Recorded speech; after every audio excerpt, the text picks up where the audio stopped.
Nigerian who is still hanging around waiting for 2023 to change Nigeria is a fool. Line 20 Daily Faro me up and ask them to become president of Nigeria. 20 of me, 20. Multiply their brain power by 10, factor of 10, and then force them to operate the 1999 Constitution with the governance system that is enshrined in it. We shall fail spectacularly. The problem of Nigeria can never be resolved by personnel changes. The system is designed with impunity undergirding it, and it can never deliver anything positive to the Nigerian peoples, be those Yoruba, Hausa, Igbo, Fulani, whatever they care to be. In 2023, and force him to operate the 1999 Constitution, complete waste of time. Igbo will continue to suffer the brunt of the wickedness of the Nigerian state. Every Nigerian is rendered stateless by the 1999 Constitution. It is an iniquitous, wicked, and evil document. It has nothing good for the Nigerian people. And the longer we continue to fool ourselves believing, and let me enter one quick caveat. Our rulers are actually very intelligent when they care to be, especially when it comes to their own preservation. And I know as a fact that they're already making noises about restructuring in Abuja. The Mace Snatcher and the Lawan and that one that calls himself Baja, all of them are sat there running helter-skelter, cobbling together some lies that they intend to sell to us as constitutional, what do they call it, amendments. Let's be clear. You cannot continue to build on top of lies. You can't sustain that lie. And as long as justice is missing in a place, you continue to have strife. We need to tell ourselves the truth, and that truth is that the closest we can come to normalcy in Nigeria is to have a return to the original agreements that founded this country. Igbo presidency is like the second Niger bridge.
documentary against the victims of genocide and stop your sadistic meddling in the lives of Black Africans.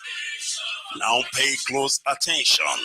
This is the time to call BBC. You can call them 9 a.m. to 5 p.m. Biafra time. Date 4th of July to 30th of September 2022. Now grab your pen and paper and pay close attention. You can call BBC switchboard on this number +44 2087 438,000. I repeat, +44 208 743 8000. Or you can tweet at BBC News. You can also call BBC Customer Service +44 3700 100 342. I repeat, +44 3700 100 342. Or you can also tweet at BBC Press. I have not finished. You can also call BBC Studios Limited +44 208 433 2000. I repeat, +44 208 433 2000. You can also email BBC News Channels at bbc.co.uk. BBC, we shall vanquish. BBC, do you know why? Because we are Biafras.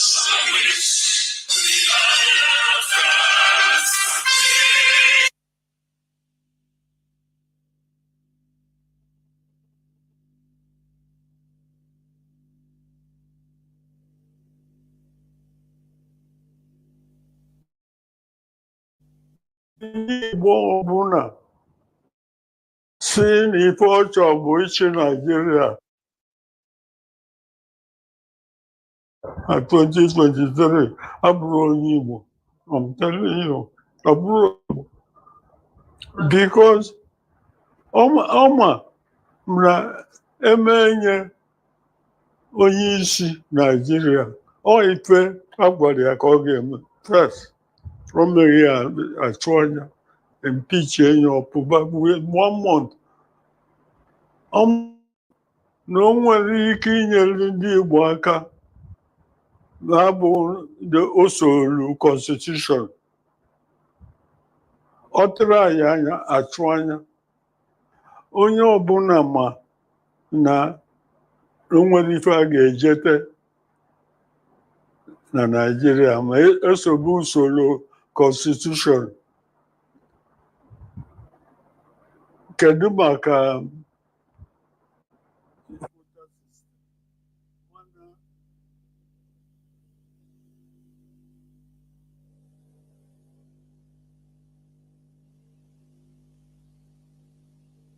Presidency is like the second Niger bridge.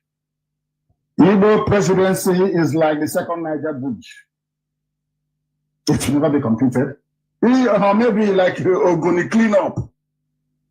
They flagged it up the first time, second time, third time. Instead, they will go there to destroy people's houses. How about the 30,000 minimum wage? These are promises made. Or pump price. What happened? None of these things will ever happen. What is a dream? It's what you tell a woman around 8, 9:30 in the evening. By 5, you change. 5, 6 in the morning. Is to seduce you. So you stop supporting IPOB, you stop supporting Biafra, you start thinking about the contracts you will get.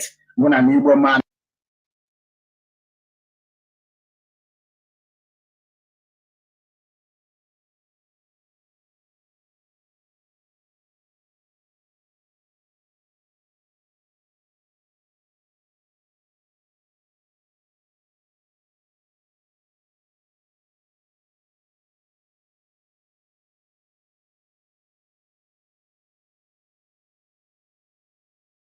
airport in what's the place?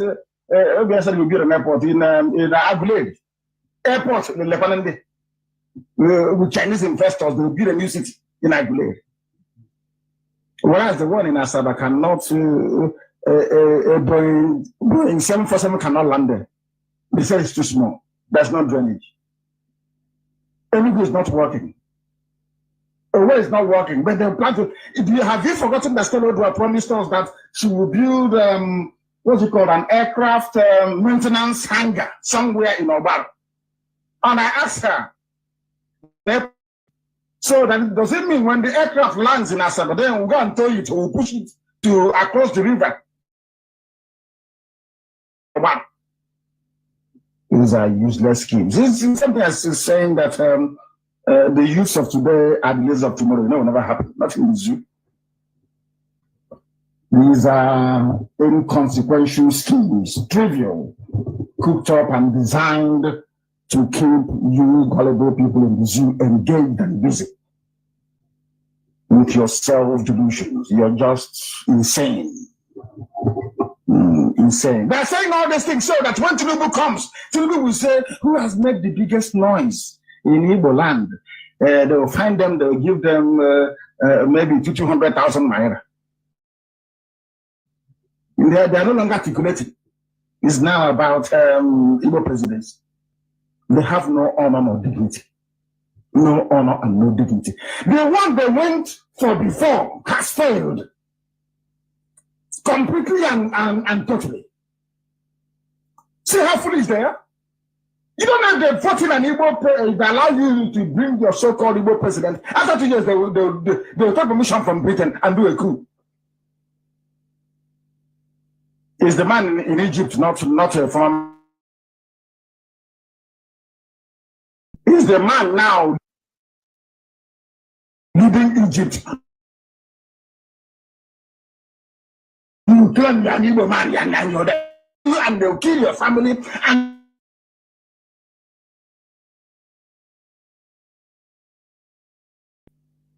you say rest in peace and you leave it for God. People, you cannot reason beyond your nose. Because of the 2x2 you have in Lagos or in Abuja. That's all. You want to mortgage the future of an entire nation. Those championing this nonsense about one zoo, one Nigeria Igbo presidency garbage, and saying it is the turn of the Southeast, have cleverly forgotten, as they usually do, that not long ago, our own brother, good luck, Ebele Azikiwe, that's his name, Ebele Azikiwe Jonathan, he was a Biafran, I'm sure he's still a Biafran. He was the president of this Ugandan contraption called Nigeria. Can anybody tell me one visible landmark? Or one not? Good luck, Jonathan, whilst he was in office. Did he succeed in alleviating the economic, social, or political plight of our people?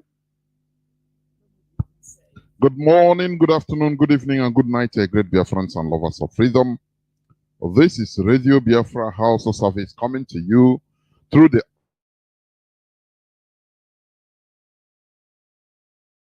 province of Biafra land.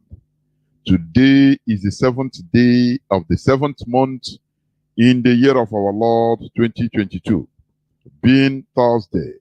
Today is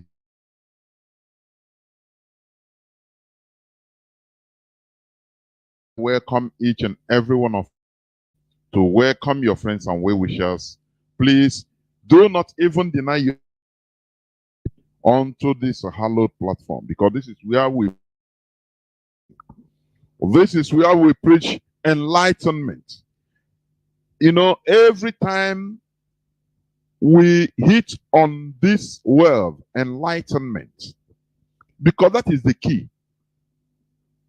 That is the key, the key. Do you understand? The key. Igodo.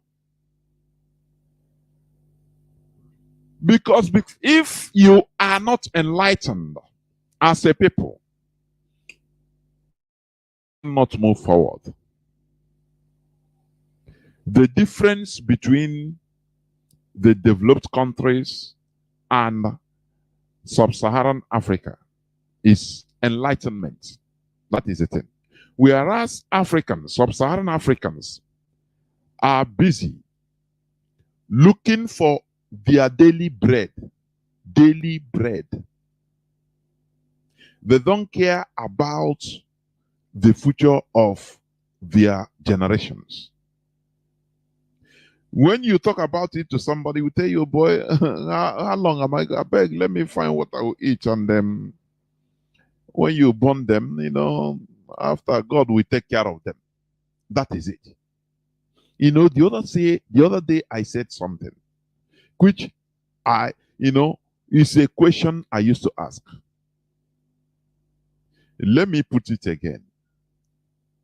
When I was watching a documentary about the old Roman Empire, Emperor Augustus, Julius Caesar, Augustus Caesar, all those people, even before Christ, more than 2,000 years back, they were able to build things, infrastructures that are still being used today. I don't know whether you understand what I mean. I mean, they were able to build swimming pools, heating and cooling system. The way the engineers built their cities, as of that time, more than 2,000 years back. And I start questioning. I say, but where were the black race, our ancestors that time? What were they doing? Oh, they were only interested in going to farm, getting farm produce, eat, go get a meeting, and drink, and that's it. This is something I never really got the answer, honestly. In as much as our people during the antiquity, they had civilizations, yes. More than 4,000, 5,000 years. We had a writing system. But it should not have stopped there.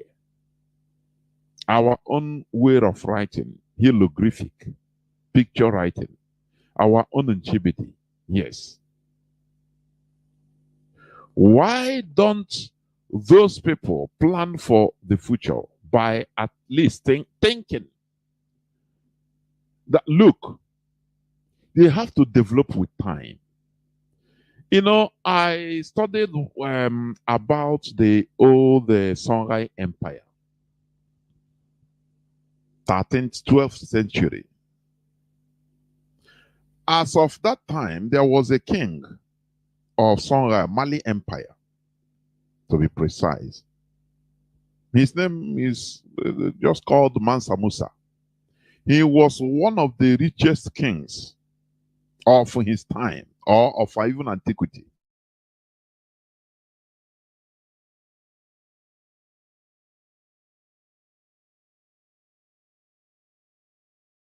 Listen attentively what I want to bring out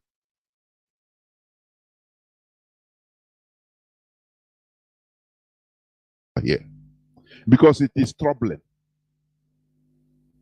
This man, whereas the old empires were at least thinking of building things that will serve, help develop their people by building even cells. What I mean, SAILS, not SELL, no. Selling ship, boats that use tarpaulin, clothing for air as a power, which is still in use today. Now, do you know what this man Samusa, being a black person, because Mali was that time the biggest producer of gold, the largest gold deposit.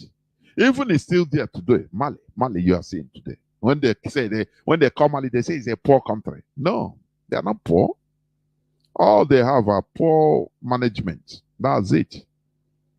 Do you know that Mansa Musa in 13th century, being the king, he saw gold to the extent gold was everywhere in Mali. That he went to Mecca. Listen attentively. He traveled to Mecca and he carried so much gold that even countries like Sudan, Egypt, their economy, their monies, I mean their notes fell. Because this man was virtually on the road. You know, that time it was they travel for months, if not years, by road and desert to their destinations. The man carried so much entourage and so much tons of gold. Any country he goes, he virtually dash out gold and collapse their economy with gold. I mean, collapse their monetary system. He didn't, he started dashing gold anywhere, Sudan, Egypt. They say now gold was just as of that time because of the actions of Mansa Musa, the then king of Mali Empire. Gold became, they say in the streets of Egypt, gold became like granite. You buy gold like granite because he virtually distributes gold anywhere, any place he pass. Now, the question there is this: why didn't he use that gold in order to at least try to employ or advance, bring up people in order to build a viable civilization? When I started thinking about this, I now come to a conclusion that you cannot give what you don't have. You cannot give out what you don't have. If you are not enlightened, as a king, it doesn't matter who you, the position, social status you are, you only misbehave. You don't think about putting things in order, at least for your nation to be on top. That is one thing. All this, even all the European empire, that is one thing they cherish. You understand? That is one thing they cherish. They are, they like to build civilization so that other people, generations coming, we understand that, look, yes, Augustus Caesar was there. And they will immortalize him for building all these type of infrastructures, new technologies as of that time. Africans, what do? If they have just like what happened in Nigeria after the war, there was so much money in Nigeria through crude oil that Gowon didn't even know what he said. It's not only that there is money, but the problem is what to do with money. That is the problem. You see, the black people, they still need up. You know how you reformat your computer.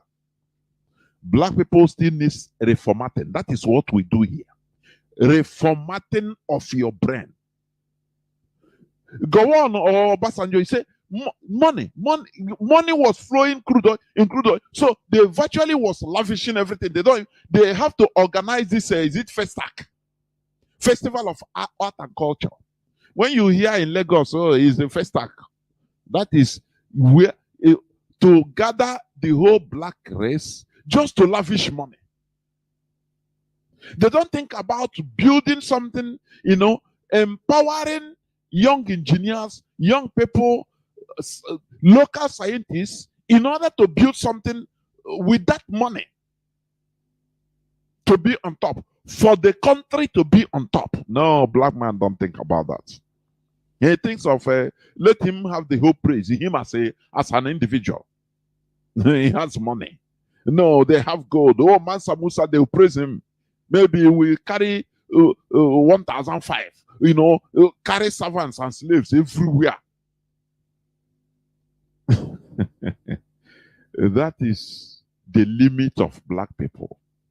Do you see what our people used to do? So you see an Igbo man. Once he makes some money, or he have little power, garnish it with little money.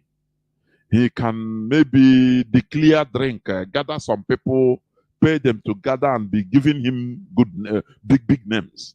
He will go and take a chieftaincy title or Chiros on one, which is a armada of cars. He will think that place, that is small world. That is the whole world is on his power. The whole world is in his palm of arms, in his palm. Do you know the reason why they behave like that? Because they lack enlightenment. Do you understand me? Enlightenment. Enlightened people don't even make noise. They walk and work for the future. They build things, they build history, in short. That is it. They build history. Not to come out and say, hey, Rocha say, my governor. A declare drink and that is where you think life ends. No legacy. No legacy. That is the worst thing that happened to black people, to our people even. They think that legacy is answering Ochiros on one, maybe in your village, because you finance building of one town hall, you become they give you chieftaincy title Ochiros on one.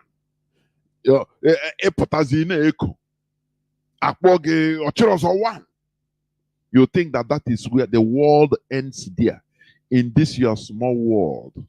That's your small perimeter. You are seeing it as the whole world. It didn't start today. Mansa Musa did it. Where is Mali today? Let me ask. Upon the whole gold he lavished, that worth billions of dollars, as of that time, he lavished it in order to make rename his own name. No, Mansa Musa. Now, wow. Instead of trying to build a civilization for the empire, the same way Europeans did, Roman Empire, Alexander the Great, you see them, they aspire. The things they build till today, Austro-Hungarian Empire, things they build are still, dirty today. Many of the things they built.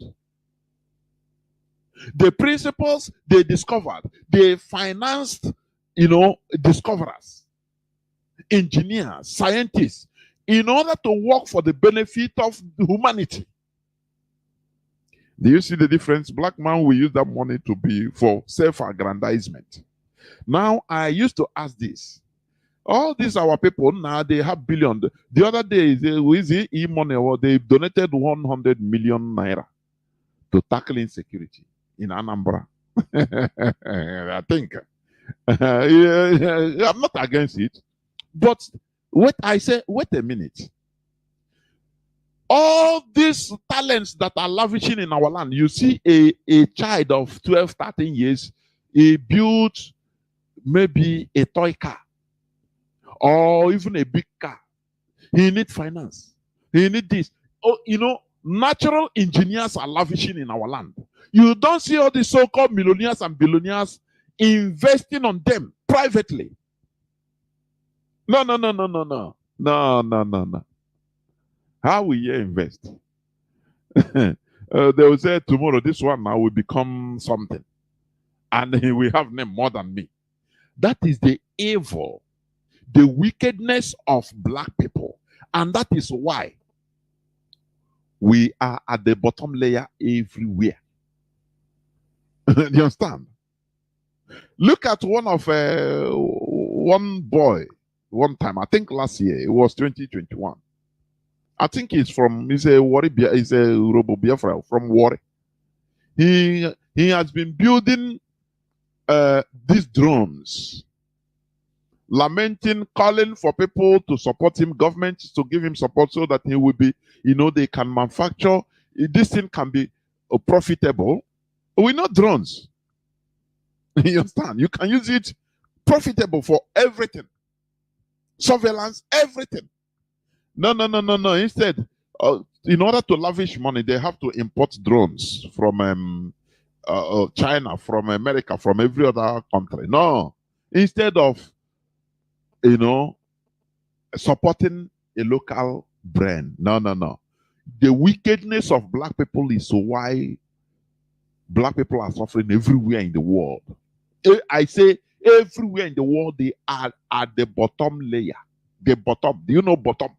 Forget about you see one person, one black among the 10 million being in the midst of white people, name of this and that, according to the world standard. But generally, black people are at the bottom layer. The wickedness is thinking. What takes, for example, all these people that can donate money to politicians. Oh, I'm donating 10 million naira to so person for politics, to campaign. Oh, what makes them going to our schools? I say privately going to our primary and secondary schools. I'm not talking even, I never come to universities. Secondary schools. Challenging brands. Look, any person that can manufacture this type of thing, you will bring up a challenge. Go to schools, tell them, any person that can manufacture what I want, this is what I want, design it, do this and that, something that can be used in order for local use that will profit people. The first person will earn 10 million naira, or the first group of students. When you circulate it the whole schools, you will see that we have brands in all these people, but they don't do it. No, instead they will come to burial ceremony, funerals, or marriages and be spreading money. So what do the children that support, they will because no support, they will abandon their natural talent and start following how do I make money to become like e-money. They say, okay, carry, go to Yahoo, now Yahoo Plus, anything. Do you see how we are dying silently? Do you understand what I'm saying? Only if people could understand this. When you challenge, go to excursions. During my secondary school days, I could remember if we go students excursions, you see, I'm not talking of university, I never come to that, because that one is another thing altogether. You see young brains, what they in difficulty, what they were able to even do, showcasing to people to who it may concern. But nobody is concerned. Instead, people are only concerned in spraying money in marriages, We need to be updated, honestly. We need to be updated. All these things used to pain my heart. We allow natural talents to dry off. Before you know, the person will join kidnappers or Yahoo. One day, they will burn him alive. Or the police will kill him. If they shoot, you don't know. All these children you are killing, all these men and women that are being killed every day. If had it been they are in a good system, some will be scientists, Some will be discoverers. Some will be renowned world engineers. You know, different fields of life that helps humanity. Some will be inventors. But lo and behold, all these things, they don't make it attractive in that zoo called Nigeria. In our land, our people don't, you know, they don't cherish it. The highest thing they will tell you, okay, that is why everybody now is entering into prank. That is it. And to dance. Oh, you can dance. Because that is where they see money is, where that is attractive. If all these our celebrities, from time to time, they put challenges in schools in our land, secondary schools everywhere, they will go to 100 schools, select any person that can build this, or form groups in your school, student groups, science groups, in order to build one thing that could be profitable. Now, the first person, the first prize, 5 million or 10 million, second prize, you know, you make it, you will see people working. But lo and behold, we are still behaving like Mansa Musa of the 13th century, lavishing gold, the gold that's supposed to, you know, use to develop the country. No, he lavish it so that he will answer good name. Oh, he's a good Muslim. He dash 20 tons of gold in Egypt. He dash in Mecca, and all those things. Where are they? We need to be updated. Before I continue, please, I want us to pray. Let us pray. Our leader will lead us in a pre-recorded prayer, as usual. Let us pray.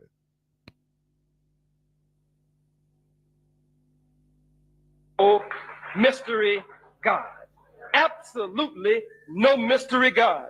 There is no God in the sky, and there is no devil under the ground.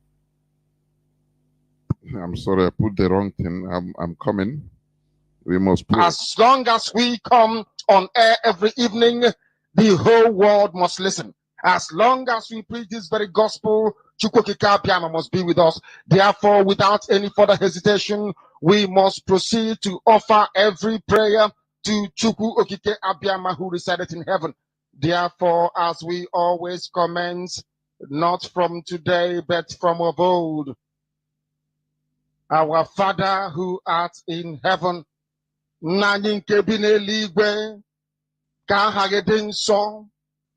that your name may be hallowed by men, that we may bow at the mention of it, that we may offer every glory unto thee, that we may offer you every adoration and adulation, because there is none like thee. You fight our battles for us. Every blessed day you demonstrate through your kindness and your everlasting mercy that you are our Lord, our God, and our Creator. This evening we offer these your children unto thee. All over this very planet that you created, they are listening across the entire 24 time zones on this very planet where they inhabit. They are listening to your gospel this very evening, this gospel of redemption, a gospel of hope, a gospel of restoration, a gospel of renewal, this very gospel of freedom, this very gospel of emancipation, as only you ordained. That this very gospel must be preached, that mankind may be set free from the eternal damnation of the creation of the British. My goodness me, I want to remain in the spirit, because we must worship heaven. We answer your name, O Lord of hosts. Everything about us is designed to offer glory unto thee. We have atoned for our sins last year. This very year we have not only atoned for our sins, we have spilled, we have shed blood, they have shed our blood. We have let our sacrifice be made unto thee. even on the 30th of August, as we are being felled by the bullets of the enemy, by the workers of iniquity and of darkness, we remain very strong today to beckon upon thee, to ask you for your mercy and for your grace, to ensure that your kingdom is restored upon the face of the earth, that you can bring your healing hand to bear upon the life of those of them that you created for one singular purpose, and that purpose alone, which is to worship you in truth and in every honesty. Is there any way that we have erred? Is there any way that our ancestors may have sinned? We confess before a congregation of the whole of humanity to ask you, O Lord of hosts, to have mercy upon us. You must have mercy upon us. We have suffered enough. We have been subjugated enough. We have been tortured enough. We have been imprisoned enough. We did not do these people anything. Our only crime is to answer your name. Our only crime is to be born your children. Our only crime is to excel at everything that we place our hands into. Our only crime is to exhibit your glory and your blessing, which manifestedly is upon our lives every blessed day. That is why they want to kill us. That is why the British want to join those of them who don't know you to destroy your creation and your inheritance. You will not allow shame to befall your name. You will not allow the enemies to triumph over the lives of your children, because you created us to exist, to worship, to honor, and to praise you. That is exactly what we are going to do when this Biafra comes. It will come in truth and in every honesty, because we remain every blessed day. Chukwabiyama, believe we're whiter than white and whiter than snow. Is there any way that we have sinned that you cannot forgive us our trespasses, to enable us to fulfill your own word, which was spoken thousands of years ago, that instead of what you promised not to come to pass, that heaven and earth will cease to exist? You opened your mouth, to bless mankind to the coming of Yahweh Yeshua, who came here and said, let your kingdom come on earth as it is in heaven. Those words can never be in vain, because they are anchored upon your holiness and your magnificence. That is why in the end we know that Biafra will come, that these children that we have given birth to all over the world, and their children, and their children, and their children, as long as they give birth to them and they are Biafrans, they will worship you in truth and honesty. Through this very work we are doing, mankind will come to understand you. Let your miracle be wrought in our lives. Let us witness and behold your magnificence, your holiness, your mystery, and your grace under our command. O Lord of hosts, we call upon you. We call upon you to heal. We call upon you to provide succor to those of them who are inconsolable. We ask you to come and strengthen those who are weak. We ask you to restore hope where there is hopelessness. We ask you for inclusion where there is destitution. We ask you for one brotherhood, one camaraderie, one bone, one blood, and one flesh of your children. The Efiks and the Bibios, the Izon, the Shekiri, the Isobos, and also those of them from Isoko. We are traveling all the way to the lands of Igala. We are moving on from there to Idoma, to Igede, to the territories of the Igbo land. All these places we dedicate unto thee. All these lands of yours, we ask you to cover it with your mercy, because Biafra will come, and when it does, we will dance on the streets. I'm telling you, by the time that we are done, humanity will think that we are mad, we are drunk in your glory, and rightfully so, because your kingdom will come to rest upon this very earth. That very kingdom is the unadulterated, non-negotiable sovereignty of the Republic of Biafra, that your will may be fulfilled in our time. All this we pray, all these we ask for, in no other name apart from that name that belongs to you. I had in Sosine Bigebi Rone Bigebi. He said,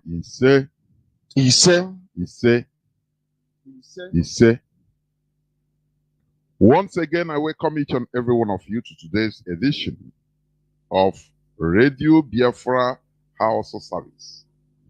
This is where we learn from each other. We don't distribute money here. What we distribute is enlightenment. We learn from each other, please. That is why you should draw nearer to your listening device today.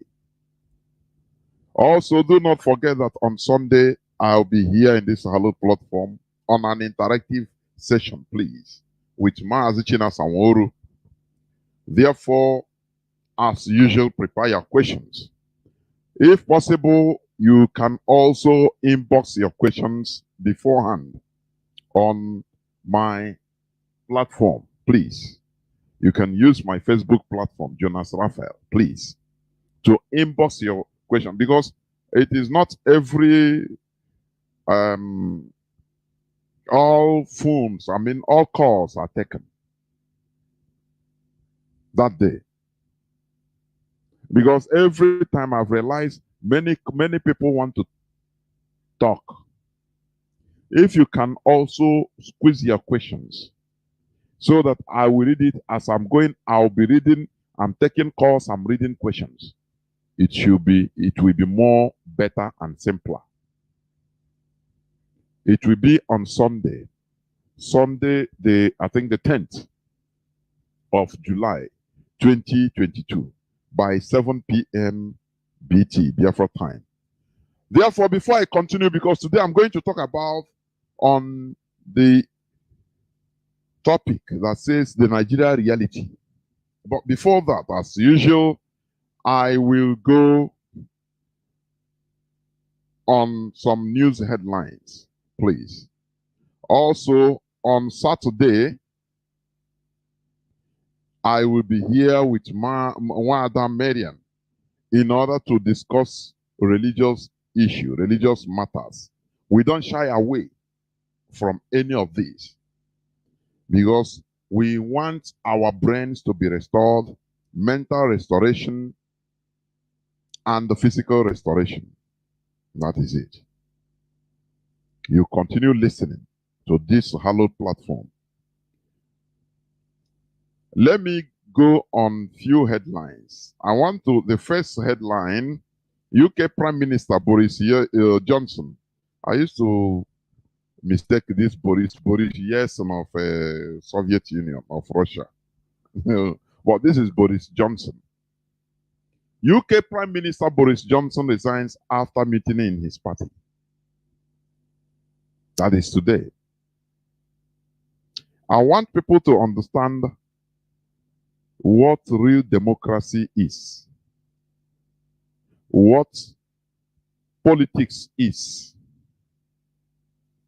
You know, whenever you talk about politics, people say, oh, no, Nigerians, oh, no, I'm not in politics, politics. They demonize politics because of what they are seeing in Nigeria. No, what is happening in Nigeria is not politics, please. It is simple criminality. There is no civility in Nigeria. None. Look at how they beat Odumeje. In as much as I'm not his I'm not his fan, but we should condemn evil. Why should you beat somebody publicly like that? Manhandle. You know, anything concerning Nigeria about Nigeria is force. Everybody is militarized. It's a very huge problem. Police beating, military beating, everybody beating. If you beat somebody, for what? Under normal circumstance, you shouldn't touch no person. You have no right. You can talk and shout and insult, but to touch somebody normally is illegal. No matter what happened, I don't know the politics of his church or anything. That is not my concern. We should condemn evil.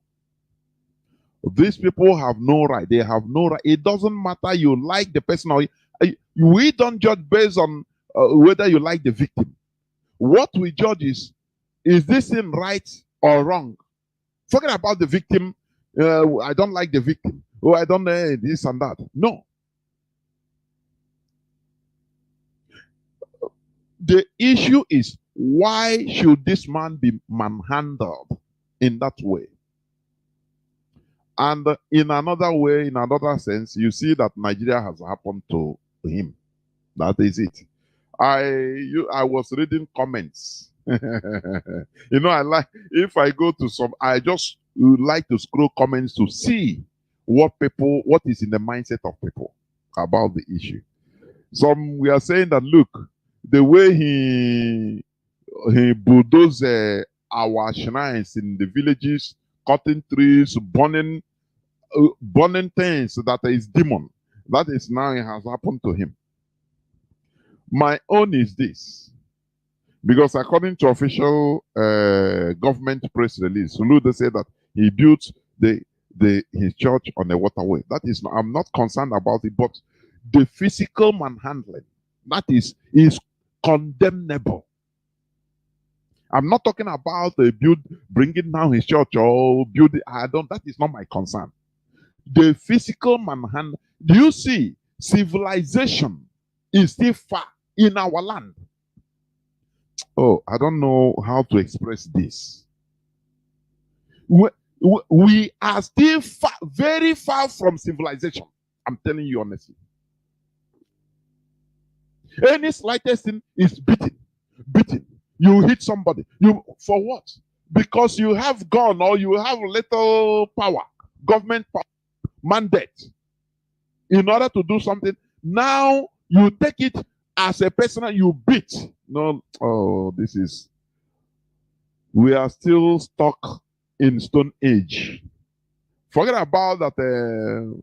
We are using, internet like others, talking on social media like others.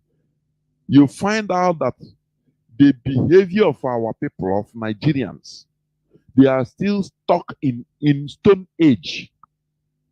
The Fulani Caliphate has succeeded in bringing back everybody to 7th century. I'm telling you honestly, in Nigeria. That is why you cannot see people talk politely in Nigeria. It's impossible. It's impossible. They poisoned even us, our character. So that you cannot see people, 3, 4 people, talking, discussing or doing meeting. Normal discussion or intellectual discussion, anyhow, quietly. It's impossible. Before you know, you see ego will enter. Do you know him? Do you know me? Is it me you are talking to like this? Before you know, I call by now. And there you understand that these people are still lagging behind in civilization. Now, UK Prime Minister Boris Johnson resigns. That is civilized people. How many people have resigned in Nigeria? Officials. I could remember one interview with Obasanjo. Had talk. It's after his tenure anyway, a few years back. He was asked, are you corrupt? He said no. He said, will you take responsibility for your people serving in your government, corrupt people serving in your government? He said, no, why should I? Am I the person that do that and not corrupted? But they say, you are the chief executive. So you take responsibility. You know, there is something in Nigerian government or in Nigeria that lack of responsibility or taking responsibility. They only take responsibility when things are good. But things are bad, no, they will tell you, no, is it me that all of a sudden, even all these things, you see it in comments of ordinary people, ordinary Nigerians. When they will blame a president, a governor for something, maybe a military or policeman shot somebody and killed somebody, they say, this president. You see somebody say, no, is it the president, the person that ordered him? Is it the president that shoot him? And I look at the mentality. They don't understand what is responsibility. Once you are in the office, both good and bad, in that highest office, you are responsible. It doesn't matter. That is how it is done.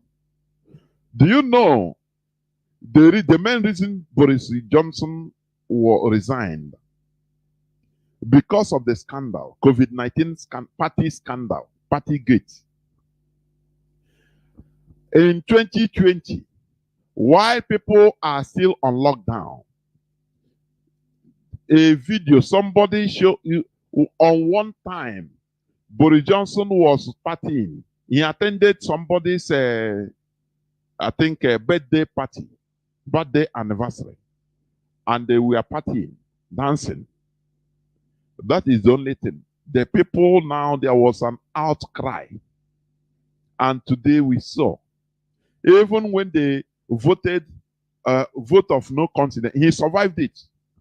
Just nearly. But it didn't end there because the people, they are civilized. His own party members started leaving it. 59 of his party cabinet members, they resigned first. So they say we cannot continue with, so no matter you are in my party, but they have conscience because they are serving a country. They have a country that is more than their party that they are serving. Not in that shenanigan, not like that shenanigan in Nigeria, called Nigeria. Not like anything Nigeria. Can you tell somebody to resign? Where he's looting. His brothers, his friends. I could remember during the COVID lockdown, they are always partying. You see, even I think Buhari children even went to shopping with a Nigerian private jet, the presidential private jet. You see people partying. All the children and the people of this government, the government ministers, many of them were caught partying. And the worst part of it is that when people wrote and say, why these people, they say, leave now, no be go, make you not go look for your miracle. I tap their miracle in Jesus' name. Let them party. You know, you see that the brain, our people's brain are still back. I don't know, back at the Stone Age. Very backward. That is why their judgments are bent. They don't make straight judgments. Do you understand me? Their judgments are not straightforward at all because of the way they reason. Boris Johnson just resigned because of what happened. Because he knows that he's serving a people, that they don't have any confidence in him again. If it's in Nigeria, any person that talk against the regime, any criticism, the person will be killed.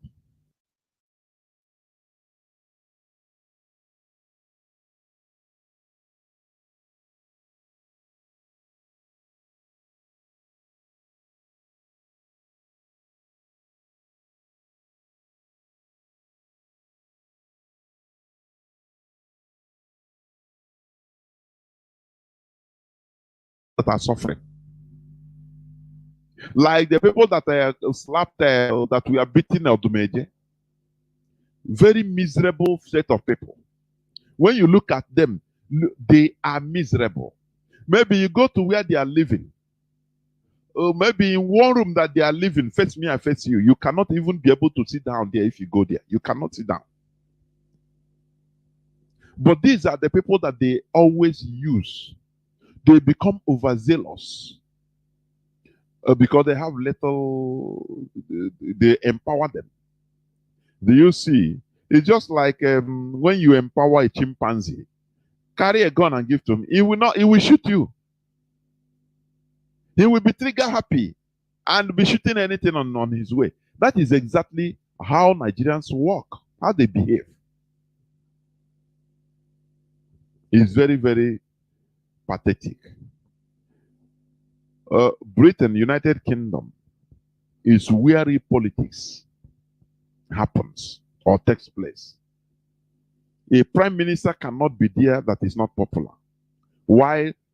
That the people don't love. No. Here we go. Because he's serving the people. That is where service. Public servant. Do you know what is the meaning? Public servant. He's serving the public. So he depends on the public. Public approval. If you don't have public approval, you go. Well, what are you doing there? But in Nigeria, kill the person. Any person that talk about, they kill him. They kill him. It's very, very pathetic indeed, honestly. Let me go on another news headline. Another news headline.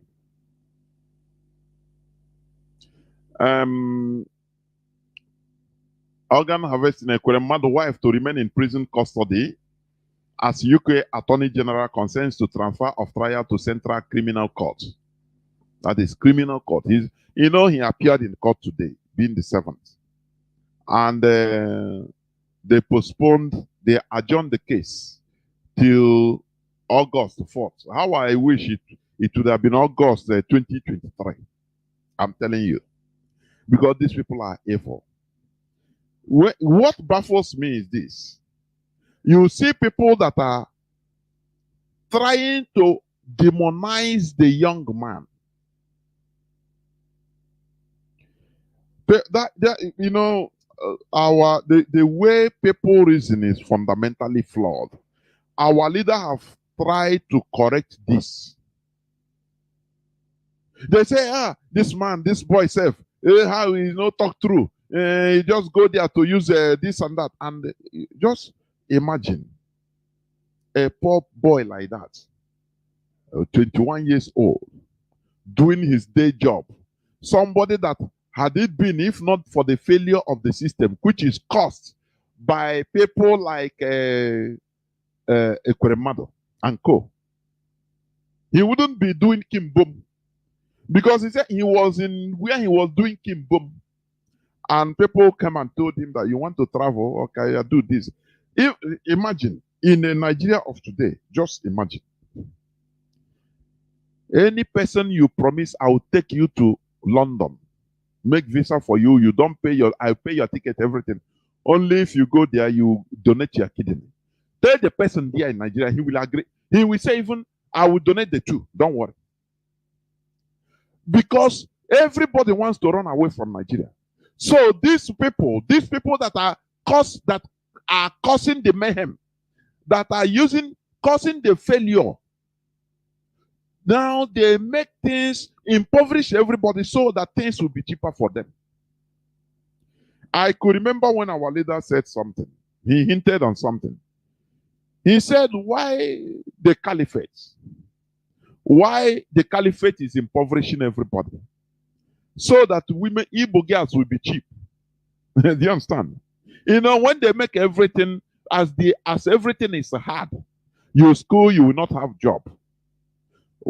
10 job spaces will be publicized, advertised, and you will see 1 million applicants to 10 jobs, only 10 spaces of 10 jobs only. You see 1 million people that are even qualified applying. Why is it so? Because these politicians, they want everybody to be cheap. They want girls to be cheap, so that when you see a fine girl, I saw people doing prank. For 100,000 naira, a girl will like to sleep with a man on broad daylight on a road.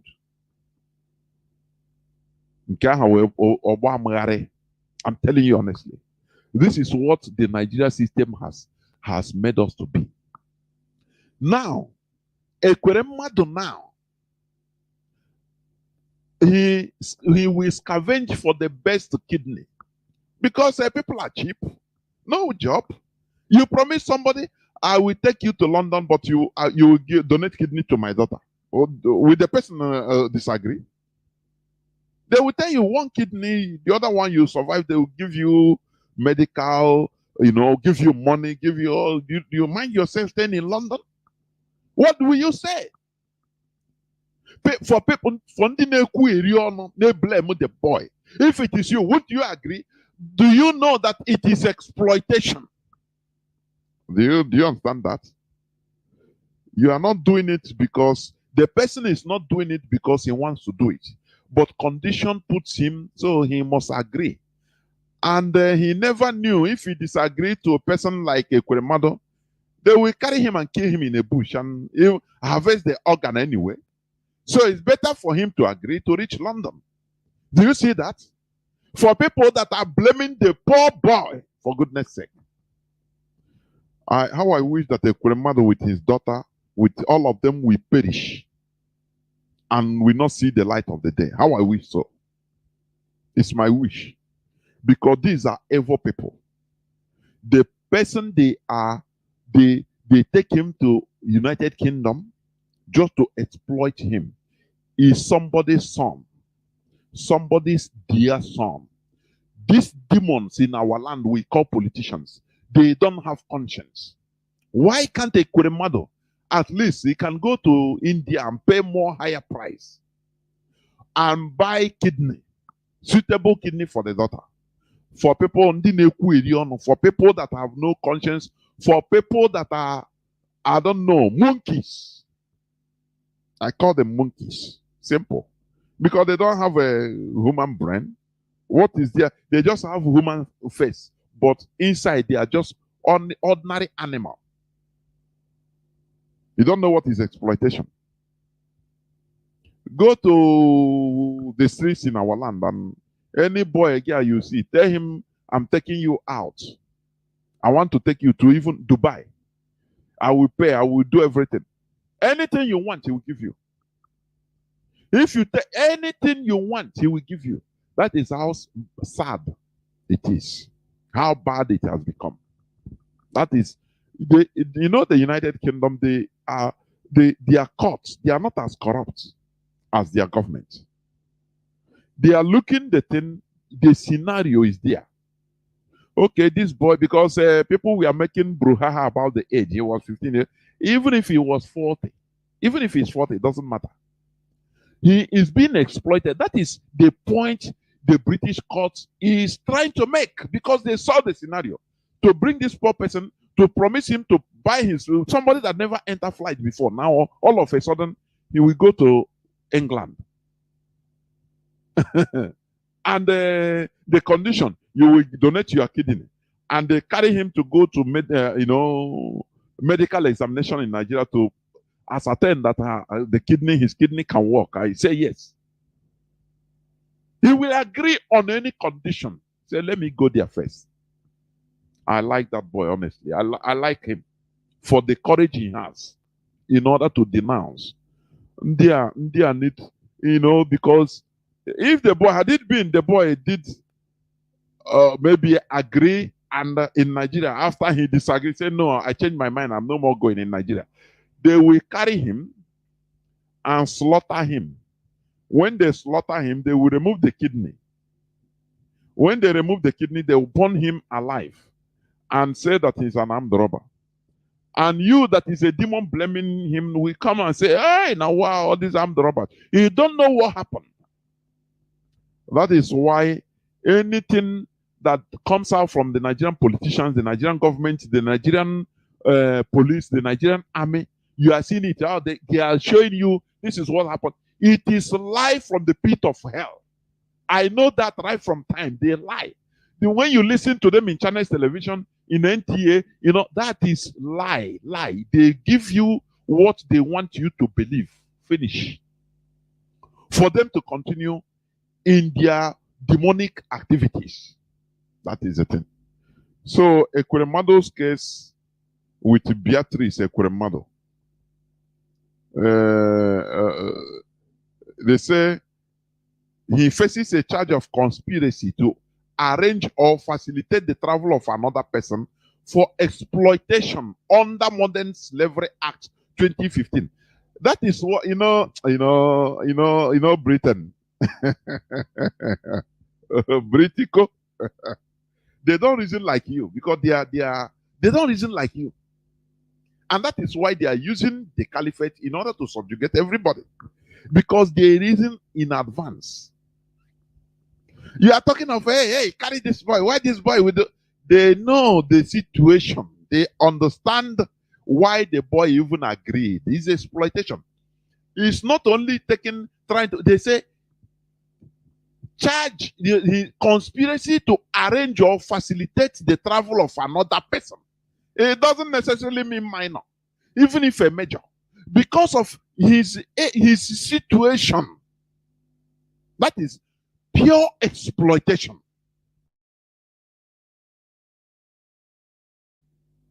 The boy has no right. Say no. If he say no, he will disappear. So they will take him. If he say no, they will even cut him and take the kidney, as I said before, by force. And he will die. So he will say yes. He will say yes. So that when he reach to where United Kingdom, where human beings live, bring out his arguments and people will listen. Imagine it is in Nigeria. Who will listen to him? Who? Any Nigerian court will listen. If they will even, it's the public that will even demonize the boy even. Now, why are you doing it? Do you know that he's excellency? Oh, why this boy? This boy merits deaths even. Oh, he's abusing even the man he's accusing. He's supposed to be his father. He can be his grandfather. You know, all this.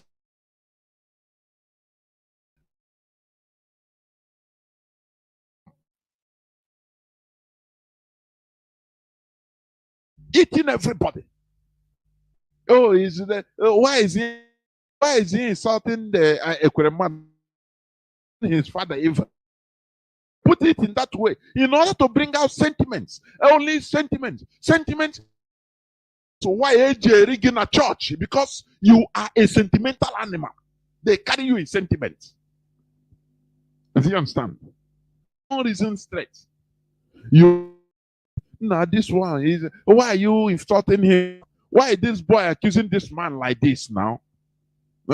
This man has money to do everything.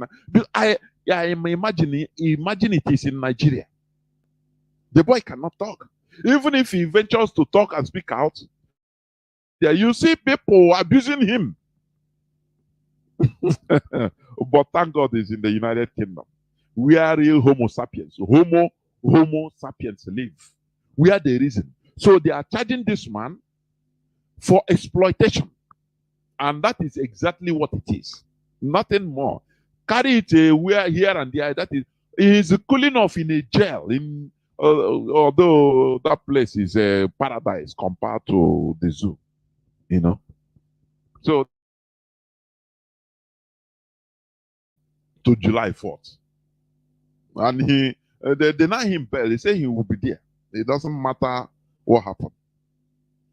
Okay. Terrorists kidnap another Catholic church priest in Benue during Mass. During Mass, that's it. They remember since the prelate paid 100 million naira. Chineke, Fulani terrorists, they say, oh boy, these people, money they under 24 hours. Something, half 50 million, even people in 1 month, they will hold them 1 month, 2 months, they will not be able to provide 1/4 of it. Under 24 hours, a bishop provided 100 million. That is why all head break. But these people, they never understand what is sacrifice. You need to sacrifice for something to be good. Now, I used to say it, had it been that Bishop Samuel Kano, had it been he refused, say, oh boy, call the people and call the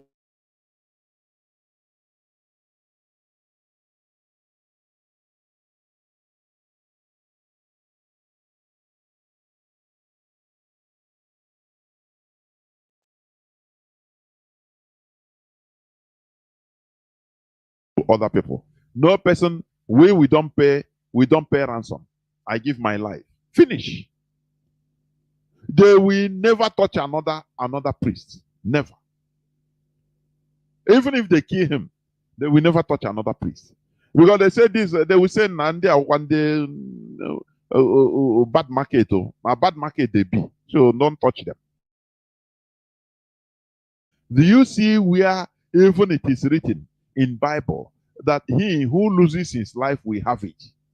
But when people fail to lose their life, they will be losing it. You understand?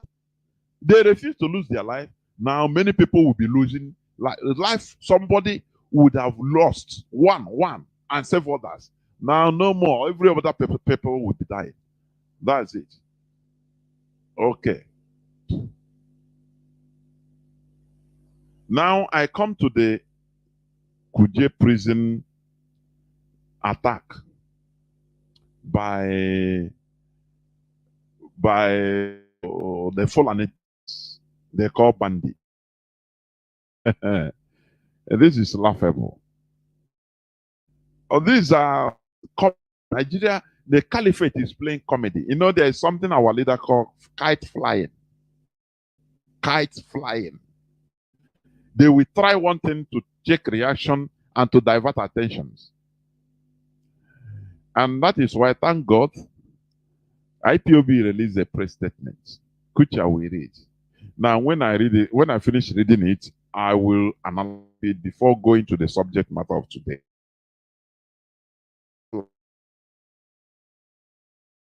Nigeria Security Agency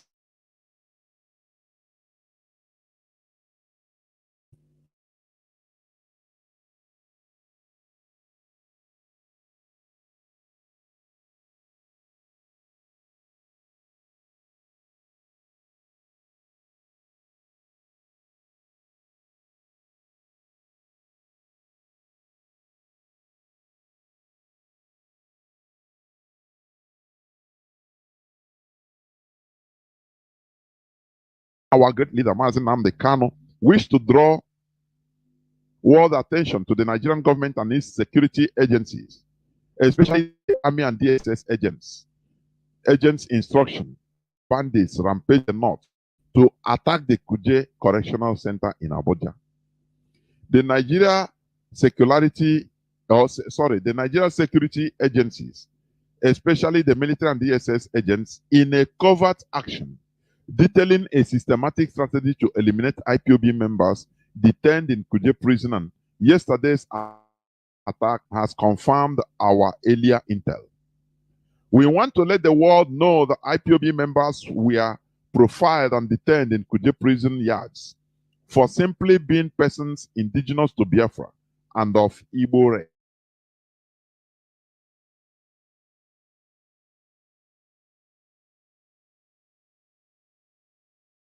Happens to our comrades who are detained in Kuje, IPOB will never take it easy with Nigerian government and her security agencies. It is high time to release these innocent folks who were detained illegally and unjustly. Nigeria cannot continue to detain them indefinitely while allowing terrorists and bandits to come and slaughter them under a disguised arrangement by the Buhari Fulani administration. What happened in Katsina with reference to the so-called attack on Buhari is arranged attack. It's an arranged attack by Buhari and Fulani to raise more money to procure and acquire arms, which they will use to prosecute their planned jihad to conquer every part of Nigeria. But Biafra land will be their Waterloo because we are Omochineke. This is also meant to divert attention from the planned attack on Kuje prison to release Abba Kyari and co. A very pertinent question to ask is, how can bandits and terrorists be rampaging the north, even supposedly attacking president's convoy and breaking into prison yards to release their colleagues, while Buhari and Fulani government deployed and continue to deploy battalions of soldiers to occupy many peaceful communities in Biafra land? Is a question.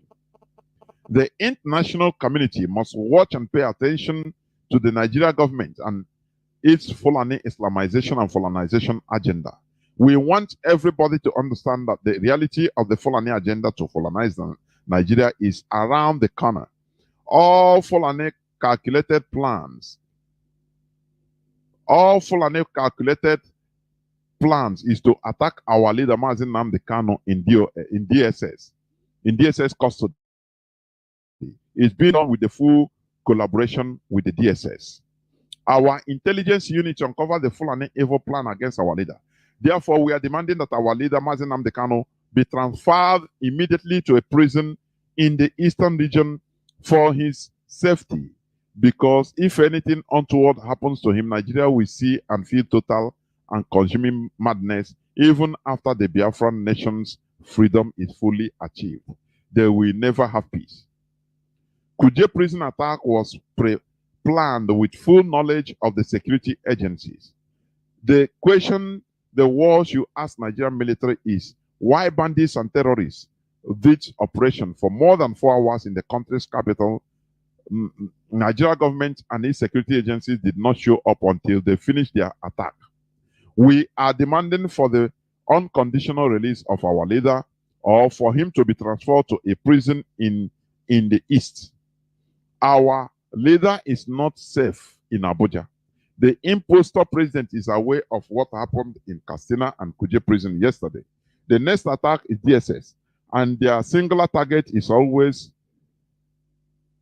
will be Biafrans detained in the custody of the DSS, and our leader Mazi Nnamdi Kanu is detained in the DSS custody. Detention of our great leader Mazi Nnamdi Kanu in DSS custody has assumed a very dangerous stage. This is in view of the ongoing secret meetings between the security agencies, especially DSS, of which one of the outcomes was the mobilization of the bandits for a make-believe attack on DSS facility. We call on the civilized countries in the world, especially UK government, US government, EU, AU, German government, Israeli government, Russian government, Canadian government, and other reputable human rights institutions across the world to prevail on Nigeria government and her compromise. Our leader Mazi Nnamdi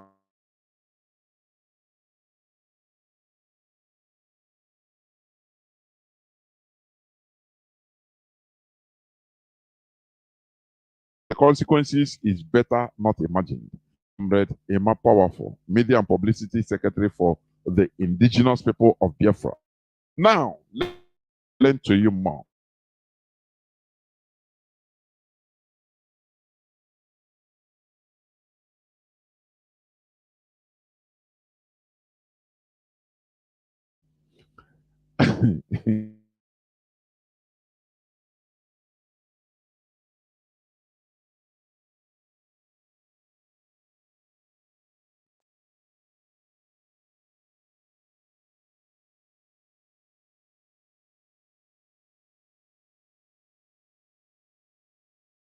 The attack could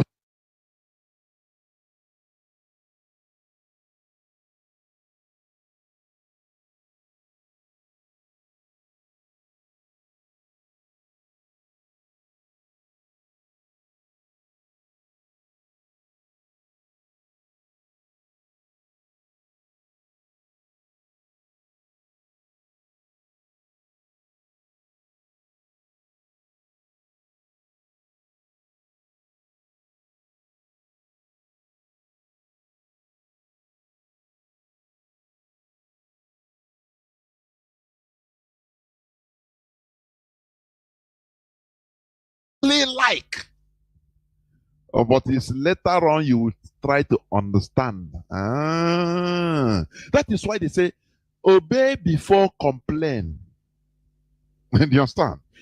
IPOB is a quasi-military organization. Our leader said it many times. It's a quasi-military organization. So you don't need to, ask a question. There are some things that might not make sense to you, but they tell you to do it, you do it. You understand? After you will start understanding the reason. It might take one year, It might take months. It might take much longer time. After now, you start understanding. So that's it. So what these people are doing, as our leader used to say, kite flying. Now, they first of all arrange a shenanigan. So they attack a presidential convoy. Okay. Now one, Nigeria took it. As usual, zombies. They now they came and attacked Kuje prison.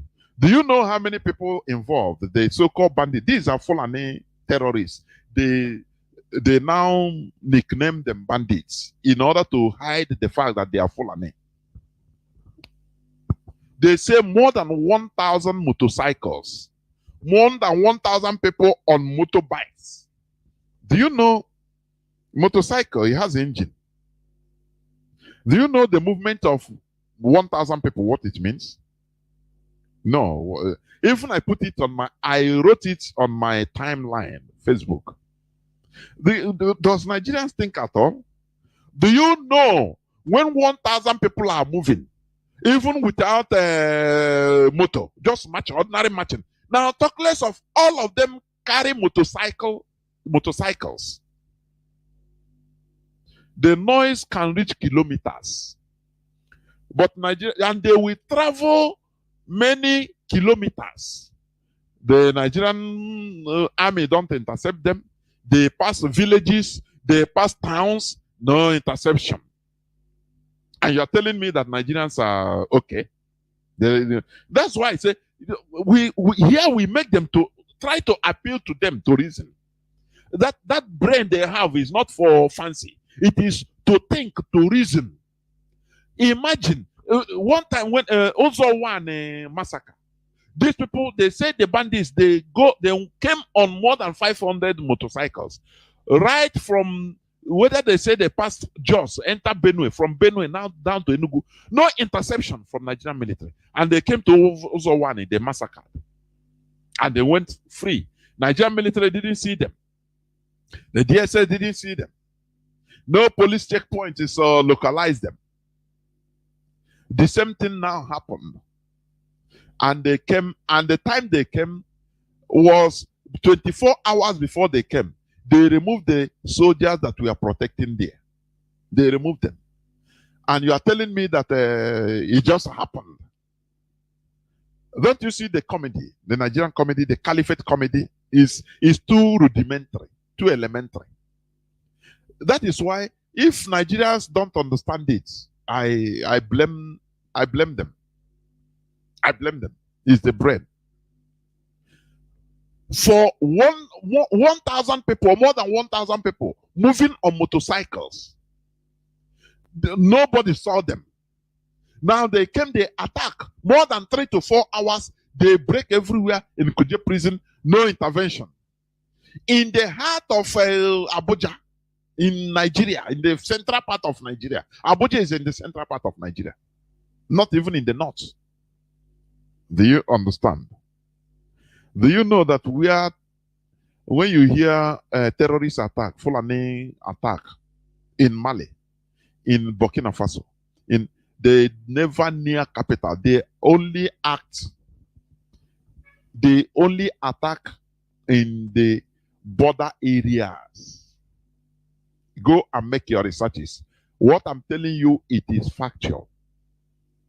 They never even try to near the capital of all those cities. Never. It's never done. Only in Nigeria, they will come from Niger, from Chad. Now they will enter past Borno, past Sokoto, come down, Bauchi. Now they enter central Nigeria.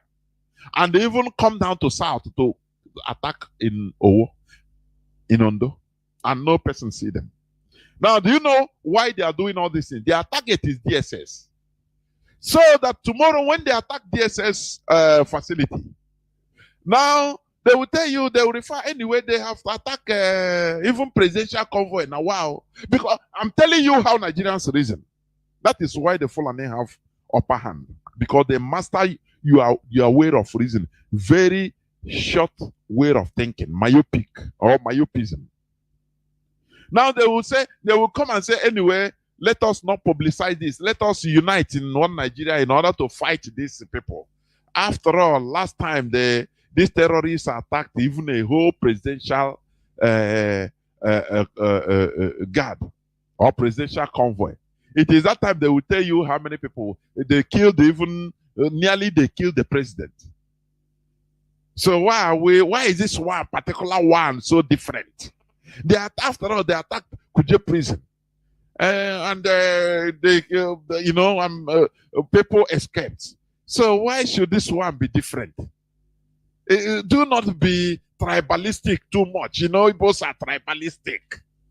So is it because of Nnamdi Kanu? So after all, they attack. And you see many Nigerians will buy it. Even many Igbo people will buy it. After all, now God, I beg, please, let's leave what happened so that there will be no crisis. After all, they attack last time. They attack Kuje prison and they attack Nigerian president, the impost of Buhari's convoy. So what is the difference?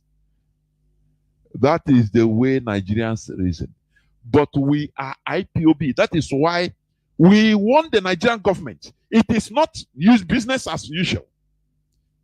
Any attempt on Mazi Nnamdi Kanu's life, before God and man, everywhere will be on flame. Because we shall no more hold any person. Personally, I will advocate. I will be shouting here on radio. Finish. No person will be safe. So Nigerian government should be the Fulani Caliphate. We know where they are heading to. As the leadership of this struggle have said, release Mazi Nnamdi Kanu because Abuja is not safe for him. Or you transfer him to any jail in the east. Do you understand? We don't want people to come and say, no, is it because refer to the other time? There are people that can analyze, people that can call for peace. Oh, let there be peace. There will be no peace. This world, what is only one time somebody dies, and it's only coward that dies 1 million times before he's dead. Every human being dies once and for all. Finish. We have taken this course. Instead of us to live as slaves, it's better all of us perish, including the slave master. Because when we say Biafra or death, people think that it's only Biafrans die. No, everybody. Everybody. It's an ideology. The Fulani Caliphate should stop daring IPOB. What they are doing is they are playing Chinese game. They don't know the type of people in IPOB. We have our M branch, as Mazi Nnamdi Kanu say, is next to nothing. The leadership of this struggle knows even what transpires in Abuja, in Asorok every day. They don't know this. People is not even from Biafrans. Do you understand? There are even Fulani on top that don't like what is happening. They give information. Many other people, not Biafrans even. Any meeting they do in Asorok is IPOB has intel of what happened. So they should not dare IPOB. All this their comedy. Is ISIS. They kill the people in Ondo, on church, Biafrans. Okay, immediately the presidency come out and say it's a swap. Other 1 hour, they know it's a swap. Now they are playing all this, their comedy. Presidential convoy is being attacked. Kuje prison have been attacked and 800 people liberated. They escaped. We understand where they are heading to. You better do not start unnecessary war. That is the warning from IPOB, please. Do not start unnecessary war. I will move on to the topic of my submission, which says the Nigeria reality. I'll be short anyway. Nigeria is an amalgamated country that is totally different from others. Nigeria, People are looking at Nigeria as if it's not like any other country. Nigeria is a contraption. Do you understand? It's totally different from other places, other countries. That is what people should understand. That is why in a democracy, somebody will come up like Timmy will say, it's my turn. It's my turn to become the president. And I look at it, I laugh. I say, what these people say? And they say they are in a democracy. So after this person is me. Kai Karozie, after me is you. In this UG, my Lord have mercy.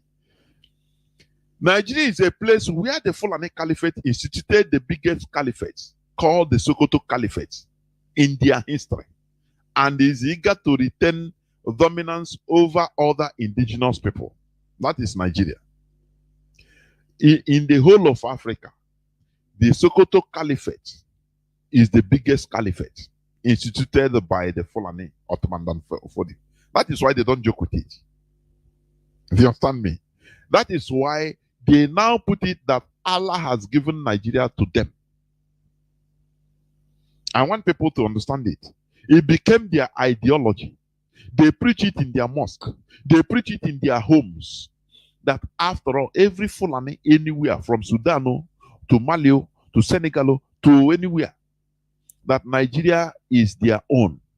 Do you know that Futajelon, that is even per se,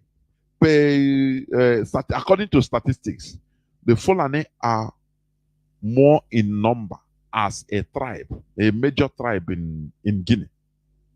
Do you know that? Go and make your researches.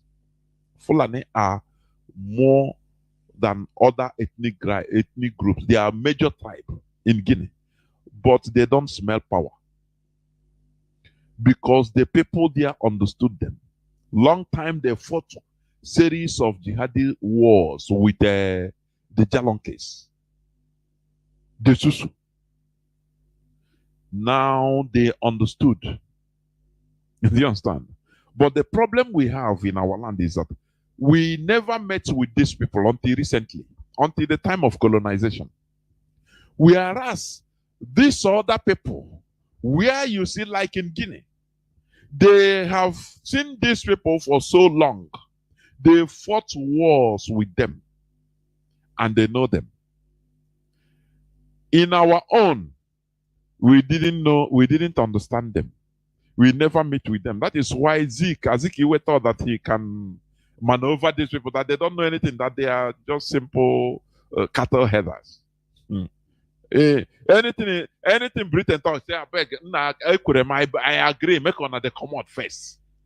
Make on the come, I agree. Okay, be a ceremonial prayer, I agree. Make on a come out first. You know, I used to say this, and I said it before. The problem is with the average Igbo man is he never see beyond his perimeter. Do you understand? Sorry to give this example. One brother called the other day. He said he was in Belgium, in Brussels. That no Yoruba man was there. Hell, typical Igbo mentality. Sorry for that, but it just come into my mind. Do you know why I say so? Because Igbo man just look around where his perimeter, just 10 meters around, 10 meters diameter. As long as he didn't see anything there, nothing is happening. Anything he see there is what is happening all over the world. That is his mentality. So that is why this our brother, though he was corrected anyway and he accepted. He came there. For him, as long as the place he was, he check, nah, Yoruba, Asimba. No, he saw Biafra around it, so he check. He believed that no Yoruba man there, so that's why no Oduduwa. That is a typical mentality of an average Igbo man. Typical. Once you tell him, oh boy, take, there is something happening. You will look na ebon anonko. I say when you name or they will look around, look from there to the other road. Nah, nothing is up. Or say nah, stop spreading this rumor.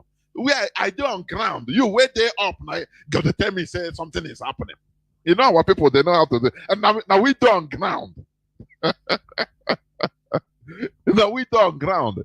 You don't know that you that is on ground, somebody that is up, is just like radar. Reports are coming from everywhere. He knows more than you that is on ground. You are seeing only maybe Ikenebu layout or whatever. That is only where you are seeing. Before you make phone call, maybe your battery needs charging. You cannot even call because no light. So, what am I trying to say? The Fulani Caliphate understand this mentality, this myopic mentality that is bedeviling us, which our leader tried to lecture us, to deliver us from. You know, his deliverance. Mazi Nnamdi Kanu did a very big surgical deliverance on us. I'm telling you honestly. In order to start making us to think above what we are seeing, above our horizon. If the Europeans didn't think above their horizon, they wouldn't have been on top today. Do you understand? You see horizon, you look at it, now you start imagining, nah, waiting there that horizon, nah, forget, don't worry, is where God live. You conclude it, and there ends it. Azikiwe never understood that these people, they are master players in politics. That Otego Hana politics, the caliphate. That is why they were able to institute caliphates, even in Senegambia, even in Medina, in Mali, even in Mauritania. As far as 9th century. Do you know what it means? And you are joking. Because Azikiwe didn't do his homework. They thought that, oh, politics, you know. It is high time we remove ourselves from this myopism. I'm talking about the Nigeria reality. Nigeria is a place where you are forced by the system to reject competency and support mediocrity through ethnicity. The so-called presidential race is being run on ethnicity and never based on merit or competency. You know, even if as long as it is not, it is your own, from your own tribe. What I'm telling you is the reality, the Nigeria reality. You are forced to support even an idiot as long as it's from your tribe. You understand? For how long should we continue in this? For how long? You know, as long as Nigeria system is forcing us to behave like that, we are doing it as, okay, let us do because it's Nigeria. But little by little, it's becoming our character, our way of life. Do you understand me? Little by little, it continues unconsciously becoming our way of life. This and that. Nigeria is a place where we don't support meritocracy. The politics the caliphate brought is what even the Nigerian system. Do you remember when Okezi Ikpeazu, during his campaign time, before he became a governor, he called on what people say, "Na here we kai, kai." May on no allow foreigner to come and take our. You say enough is enough. He start calling their blood, you know, putting that hedge Because that is what Nigeria have put into us. Now the Nigerian politics imbibed it. And now we are taking it. It is becoming our character. If not for Nigeria, do we know about what to Anambra Imo? Will we have been called Ebony or Rivers? We were one people. The Europeans know us as one people. In short, they classified us Southern Protectorate, so that we don't see ourselves different. But the caliphate entered, and through division, divide and rule system, now they carved out to space. States. Today, Imo man, somebody from Olu will be seeing himself Imo man, Imo. Now you from Anambra, you be. Oh, you're Ebony. Do you see what the Nigerian reality has done is doing in our brain? And little by little, we are taking it as part of us. Even if you are from Anambra, but you want to be maybe look for office in Imo or in Ebony, you are qualified for it. They will now remind you that now Anambra. Do you see what the caliphate system, the Nigerian reality is doing in our lives? And we are bearing children, the generations coming, growing up in this system. Do you know that in Sobode? Do you know that in Sobode?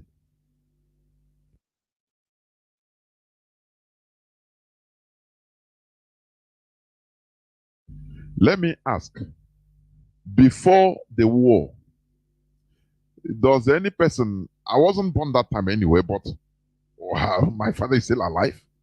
People that are alive, we had the story.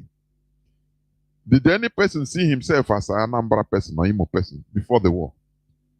The answer is no. Highest they call, oh, you people from the east. We are one people. Both a Joe, but one people. But because of the Nigerian reality, now we are divided. And that division is affecting our mental, our real behavior. Do you understand? That is the Nigerian reality. And that is what we are trying to remove ourselves from.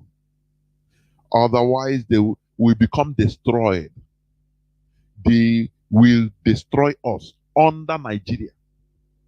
That is what they are doing. They want to do. They force you now, it reached to the extent now. Eyueta was the premier of Eastern Nigeria. Before, even Eastern Nigeria. And everybody was okay. Is it the premier or the if I'm what is the position again, please? If I'm not mistaken.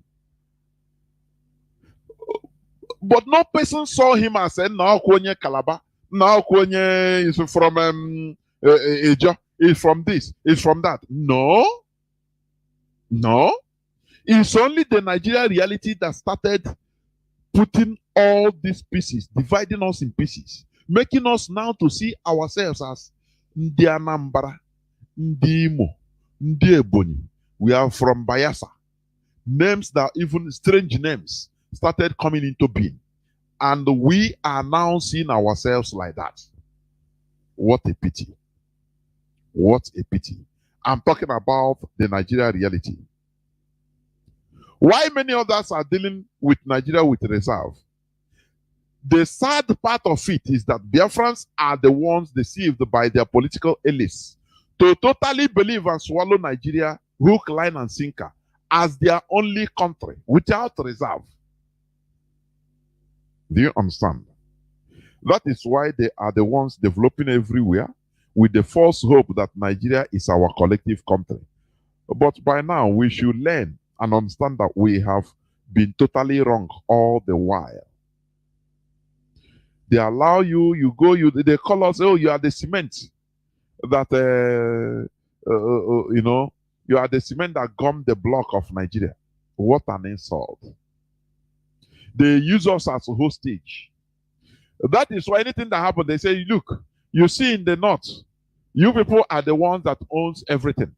No person will take over everything. No person will come back alive.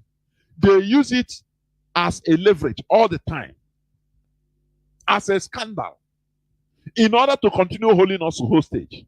You must allow herdsmen to go and destroy your farms. Otherwise, you people you see in Kano, in Sokoto, everywhere in the north, it's you people that build everywhere. And we will not allow you to, even none of you to live in the north. What I mean live, I mean to go away alive. All these are the threats all the time. But could we do our people learn? The answer is no. The answer is no. You don't know that staying there is used as blackmail. Oh, we are the people that are developing everywhere because we are being deceived to believe that Nigeria is our only country. Forget about your ethnic background. Forget about where you come from. Nigeria is for you. And you foolishly believe so. But from time to time, the reality comes. The Nigeria reality comes into play. They show you their face. But the problem is, will they call it stubborn Igbos learn? Will they learn? That is the question. The big question we are asking. But I urge our people to learn. Nigeria is just an illusion. The reality, if we continue in Nigeria, before God and man, in the next few decades, will be like Almajiri. I'm saying this. You know, it's in Nigeria that they say, look at what Kwankwaso said, that we are not good to govern, we are irrelevant in Nigerian politics. We're only good in business. When I hear such talks, I say, oh, how are the mighty fallen? How are the mighty fallen? Now they relegate us to trading. People used to think that it is this is a positivity. That is a praise. Is praise. You know, there is a type of praise that it is mocking. They mock us. You people go and work, go and do your buying and selling. I beg, buy engine block. You have engine block. Is where you are good at. You are not good in making policies. Go and do your trading. That is the only thing they tell you. And you foolishly, as an idiot, you accept it. Does that ring any bell in you? It's a question I want people to answer. Do you normally sit down and think, how can talented people like we, now they relegate and say, no, you are good in doing buying and selling. And you accept it. You are good in doing buying and selling. Whereas, even the alma maters of Nigeria are Igbos. The most educated, we are Igbos. Only that there is Kwankwaso said that you are irrelevant. If you want to be relevant, the way they insult us. Our people don't see it. Very big insult. If you want to be irrelevant. Do you know why they say so? Because you don't understand the Nigerian reality. Do you understand me? Do you know, even population-wise, do you know that if really we can use our population in order to influence everything or anything in Nigeria? But now, before you talk, they go, look, this PDP, is it not formed by Ekweme? Under, is it G37 or G34 that brought PDP? Where is him now? Where is Igbos in PDP? They relegated everybody to the background because of the characters they portray. When you say your brother, your buyer will have no trust in you. Do you understand me? When you look at what is happening in the Nigerian politics, you understand that the Igbos are really, these are people that never understand politics. It started right from Azikiwe till death. People never learn. Our people never learn. They think that politics in Nigeria, or so-called politics, the criminality they call politics, is doing omonna. You use money, buy this, and now almost chief one, and everything is like that. No, there are things that happen that you should consider. We should be in block. That is what our leader have been preaching. Have one focus. Stop being distracted. Because the Nigeria reality facing us is very, very dark. I am telling you. They come with a Ruga. They come with a water bill. They come with a Quran being translated in Igbo language. Remember the Fulani question. When they go to any place, they handpick those, the willing tools. That is the Fulani for you, the caliphate. They go and handpick those greedy ones. Just imagine, just like what I said about Boris Johnson resignation. What really prompted him amid the scandal? Because he passed the vote of no confidence, but a little margin. But immediately, his own party members started resigning in order to show him that, oh boy, we can no more be with you. So he became alone, secluded, and he has to resign. Imagine during the time of Ihedior. I want you to understand the difference between where animals are practicing criminology. Criminology they call politics, and the real human beings practicing politics. During the time of Ihedior, after about 8 months of office, which he won, somebody from fourth position was forced into office by the Fulani Caliphate through the Supreme Court. And do you know what? Some people came out to demonstrate, to protest against that decision. Immediately, the House of Assembly members that were with Ihedior, they started jumping ship to the newcomer. There you see that these are people without dignity, people that merit death. I'm telling you honestly. The only thing they merit is death, nothing more. They play politics of stomach. Imagine that all of them stood their ground and said no. Imagine that even people, cabinet members of APC, for example, if it's a real politics in Imo State, as of that, they said they could also resign and say no, we are not, no matter what, I'm in the party, but no, this is not good. You didn't win the election. Let us call a spade a spade. I'm not here to satisfy my party only. I'm here to serve the people.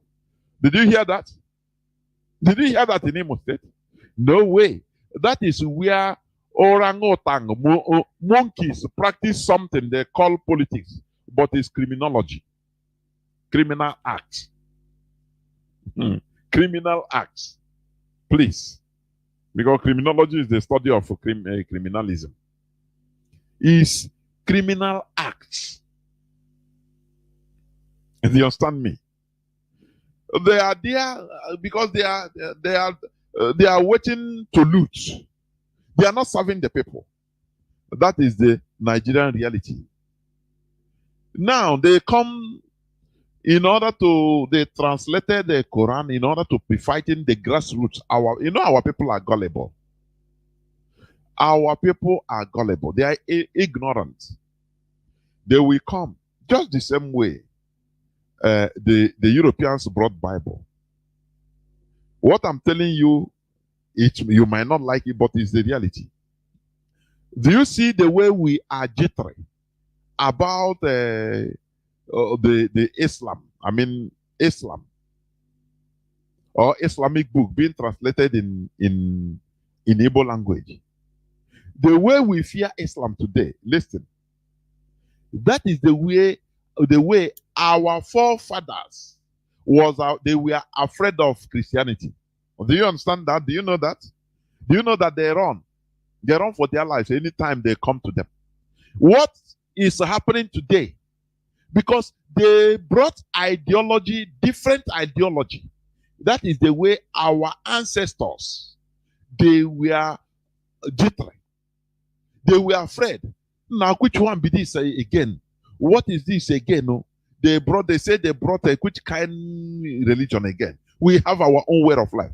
That is the way we are afraid of this Islam conquering our land, being in our people's ideology today. That is the way our ancestors were against Christians or Christianity.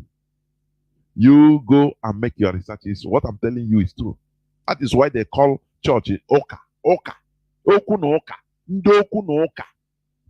That is what it means in Igbo language. Troublesome people. Do you understand? Now they come through Islam. So I don't know whether somebody wrote, I think it's a mega gift.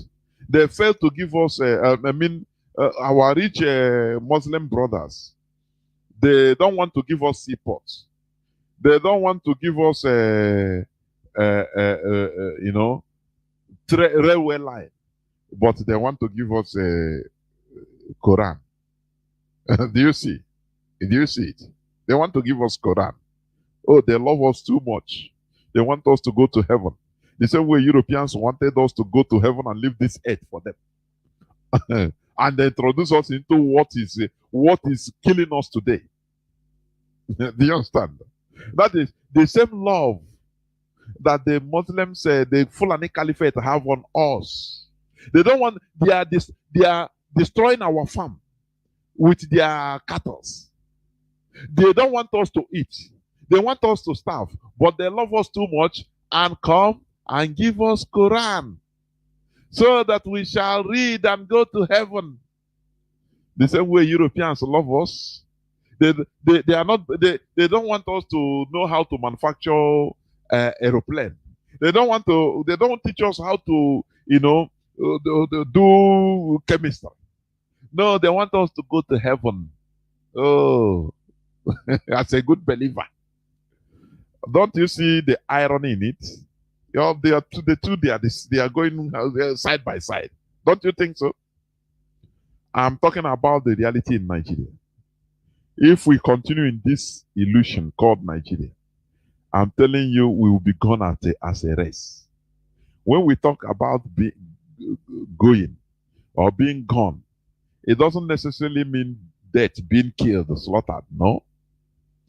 Being assimilated into another system, another ideology, another culture, another way of life that is foreign to us, that is anti-us, where they will now come and start teaching you to continue believing. The one we are suffering is too much. They want to hip another one. No, continue calling Allah. Pray 5 times. If you don't pray, they flog you. They make sure every maybe 12 o'clock prayer time or Friday, everywhere close by force. So, because they want you to go to heaven. Do you see the irony of the love? Now you will no more have time to be a talented person. Make your researches as you should. No. Somebody will be controlling you. That is the reality of Nigeria. Therefore, the current election fever is a device to distract, demoralize, and kick us completely off track. I have said this before, and I will repeat. That is why I used to play this clip. Please, those that are, thinking that they have another savior in the name of P2B or anything you call it, why not as a human being, you are. God give you brain. I want you to just think. Think above 4 to 8 years. Think. Somebody rightly asked. Today we remember Sam Mbakwe, but all the things he put in place have been destroyed by the subsequent stooges to call governors. Okay. Now, had it been that we have continuity, if not that we are in Nigeria, somebody like Sam Mbakwe would have made an everlasting impact. But where are those impacts today? They are no more existing. Imagine that, for example, Peter B come into power and he do, let's say, okay, he manage one way or the other to do one thing or the other. Have you imagined after 4 years or 8 years, what happened? Another caliphate agenda will come, will destroy everything. Oh, you'll be shouting, oh, this man, they are destroying, oh, they have destroyed. And you go back to status quo. That is why we prod your brain to think, reason beyond the 4 or 8 years. Or one thing that will also come, another option is, as election fever is everywhere. Now, we know elections in Nigeria are not decided through ballots, no? Do you know how many people the Fulani are importing into Nigeria? Do you know? Now, after the election, the result will be, Peter B lost, just few margin, just little margin. And he will come out to address the teeming youth, so-called, which you are among, because you are intoxicated now, you're in a fever. Anyway, let us, I'm not, the way he used to say, I am not, it's not do or die. We tried this time. Let us wait for another 4 years, we'll do it better. Meanwhile, below Biden, by that time, agitation is gone. Your IPOB is gone. That is the plans. We have their options. So the whole plans they make, we have it. IPOB has it. Do you understand? Oh no, please let's join hands together to help the newcomer. I salute him, but don't worry. In the next 4 years, we will bounce back and take what belongs to us. So, and there ends it.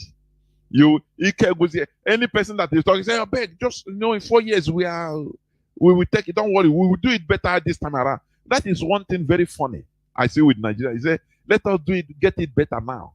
Every time, let us get it better. During Obasanjo time, 1990, we shall get it better now. After, we shall get it better now. And they continue entering into what? Because they don't understand the Nigeria reality. It baffles me, honestly. The Nigeria reality signifies anti-development, anti-progress, anti-advancement, mediocrity, and backwardness to us Biafrans. Nigeria is a field of marginalization for Biafrans. The Nigeria reality is anti-people. It is anti-Biafra. When we talk about marginalization, some people say, no, everybody is marginalized in this country. And I say, no. Don't worry, marginalization will be a topic of another day. I will explain it more better. What is marginalization, please? The reality in Nigeria reality is anti-people. It is anti-Biafra. The earlier we get out from this, let us be focused. As we have seen the reality, the Nigeria reality, in order to move away from this dungeon. That is the only thing we are asking. We have no other focus. We have no other objective. Oh, let us help to build it. We are not people like Soludo that talks that I recorded, I saw it. I think 2016 book launch. He said it. That Nigeria is like building 100 story on a foundation of a bungalow. Do you understand what it means? I have been quoting this Soludo statement. I didn't know that he will come to be like a carpenter in order to build one window. When we talk about Nigeria, we talk about people that lacks integrity, people that don't respect their words, people that are men of dishonor. Do you know that Japanese, they love honor more than life itself? Do you know that? The honor for them, honor, somebody's integrity, somebody's honor is more than life itself. That is why when you are dishonored, they will just tell you, you know what to do. No person will tell you anything. You know what to do. Say, okay, go and commit suicide in order to bring back your honor. Oh, the person committed suicide. That is it. The Nigeria reality is anti-people. Only few people, 1%, less than 1% are the people that are enjoying. The caliphate is using them in order to do what? To colonize everybody. That is the Nigeria reality. This is where I'm going to stop. I'm going to go into a few minutes break so that when I come back, I will open the lines so that people will call in. Please don't go away. I will be right back.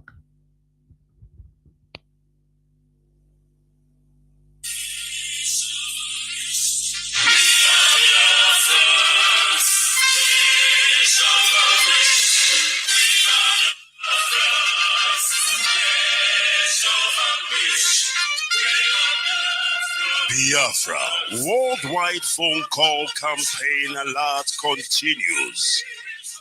BBC, a propaganda machine and racist media set up by the Great Britain to oppress the oppressed people of Biafra.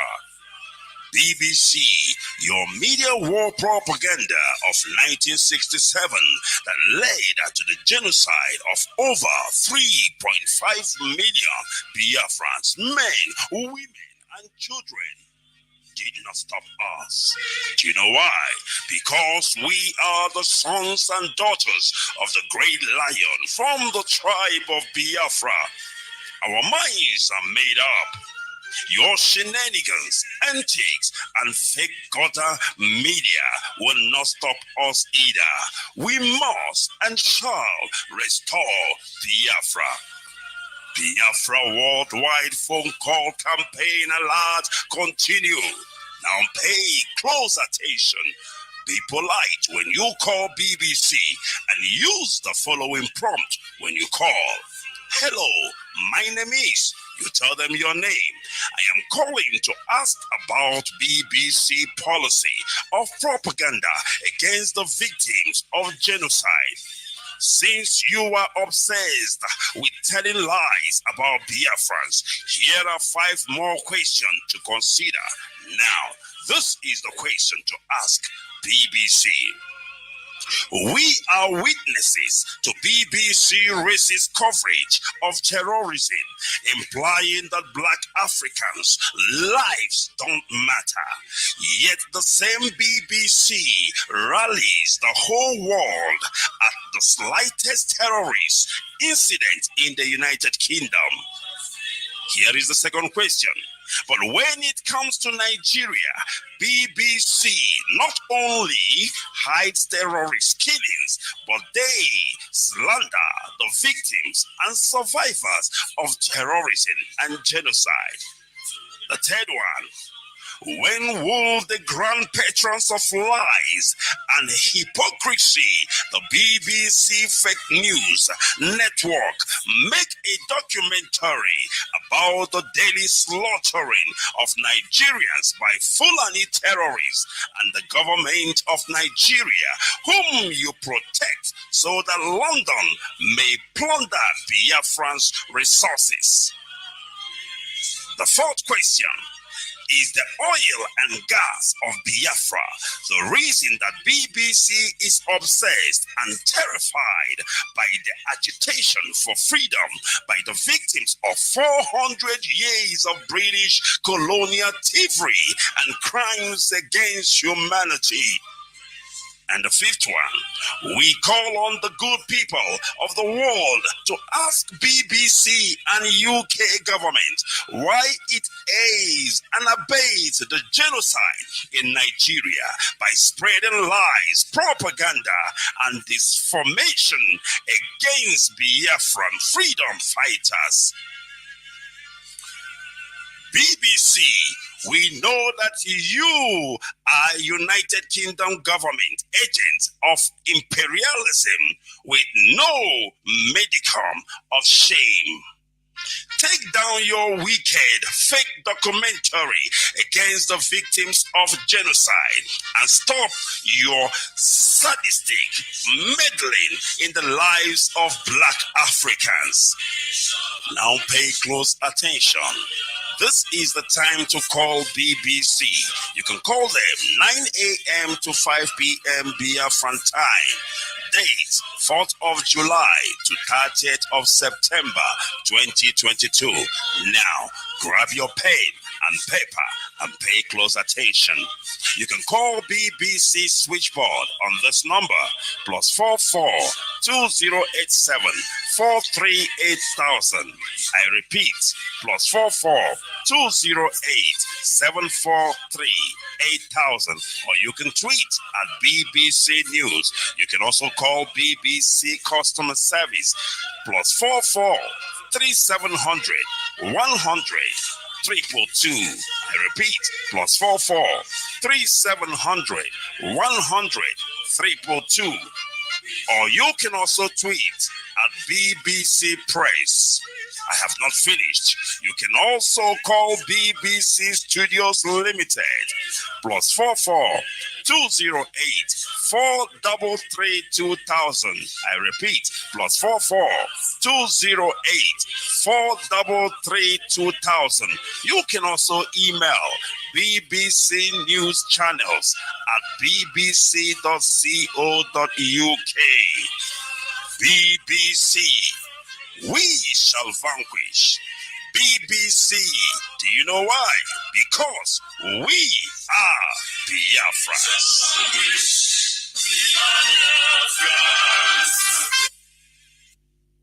Welcome back. This is Radio Biafra Hausa service coming to you through the auspices of Radio Biafra London. My name remains Mazi Jonathan Chinedu from Olu province of Biafra land. Today is the 7th day of July, being Thursday 2022. We are here live and direct. Our lines are now open. Our direct line is +1 213 328 6224. I repeat, +1 213 328 6224. Our WhatsApp and Signal line is +61 405 142 547. I repeat, +61 405 142 547.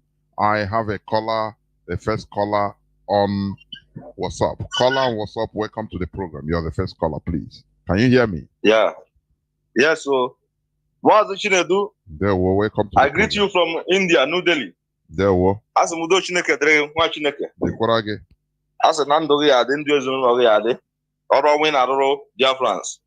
As a Chineke Yabagume. I am all Chaka, and Waledo. Kaya Jiwa Ko, Gomarachuko Kavia, my Yagan to Nendo.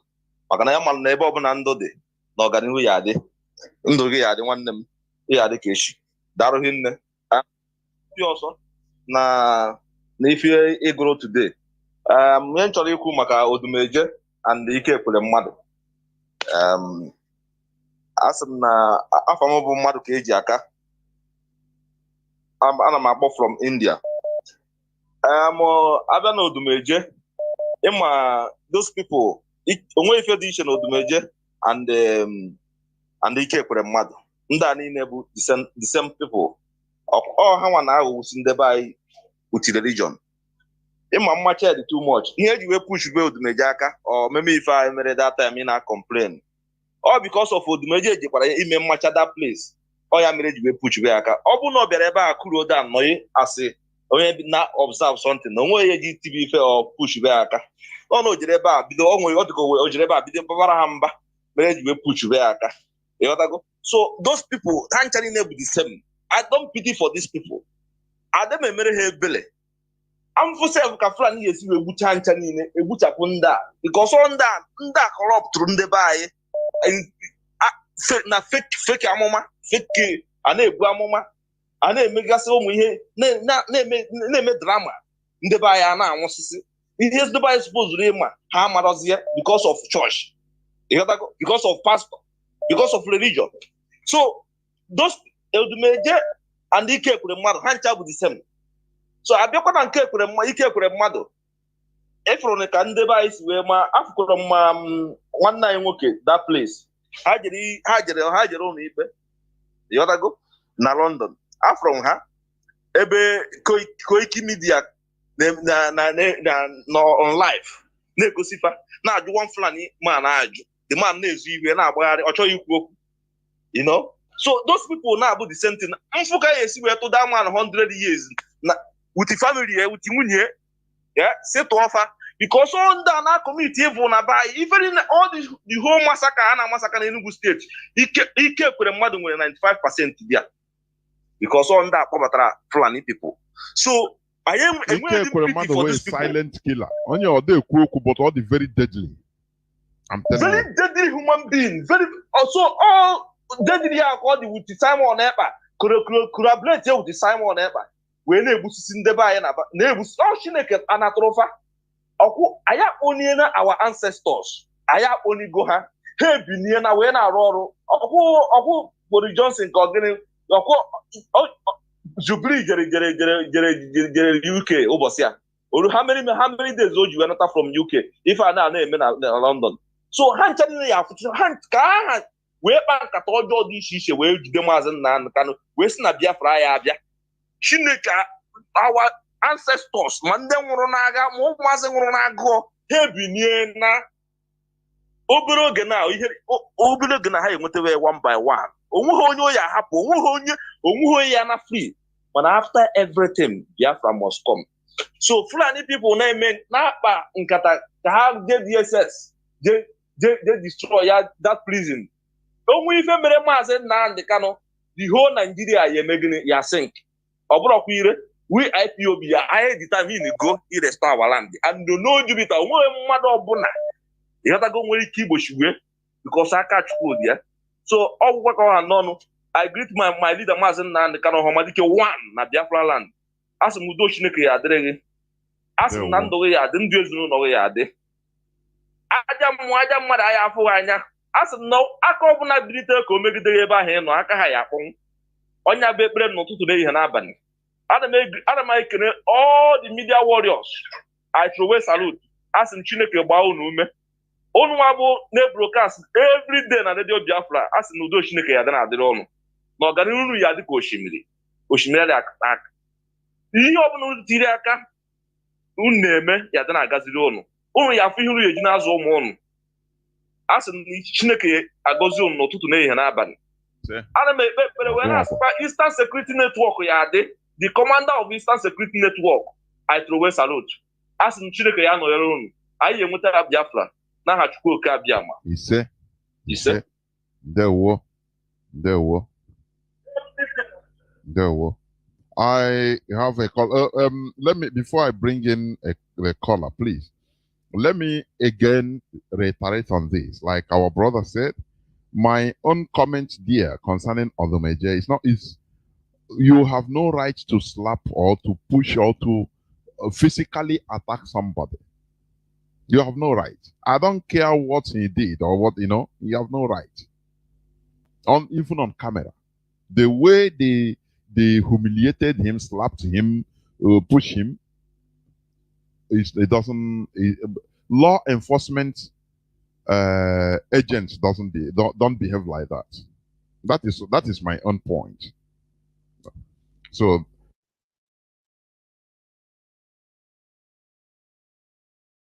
Hey, call on what's up? I mean, call on direct line. Can you hear me? Caller on direct line. Can you hear me?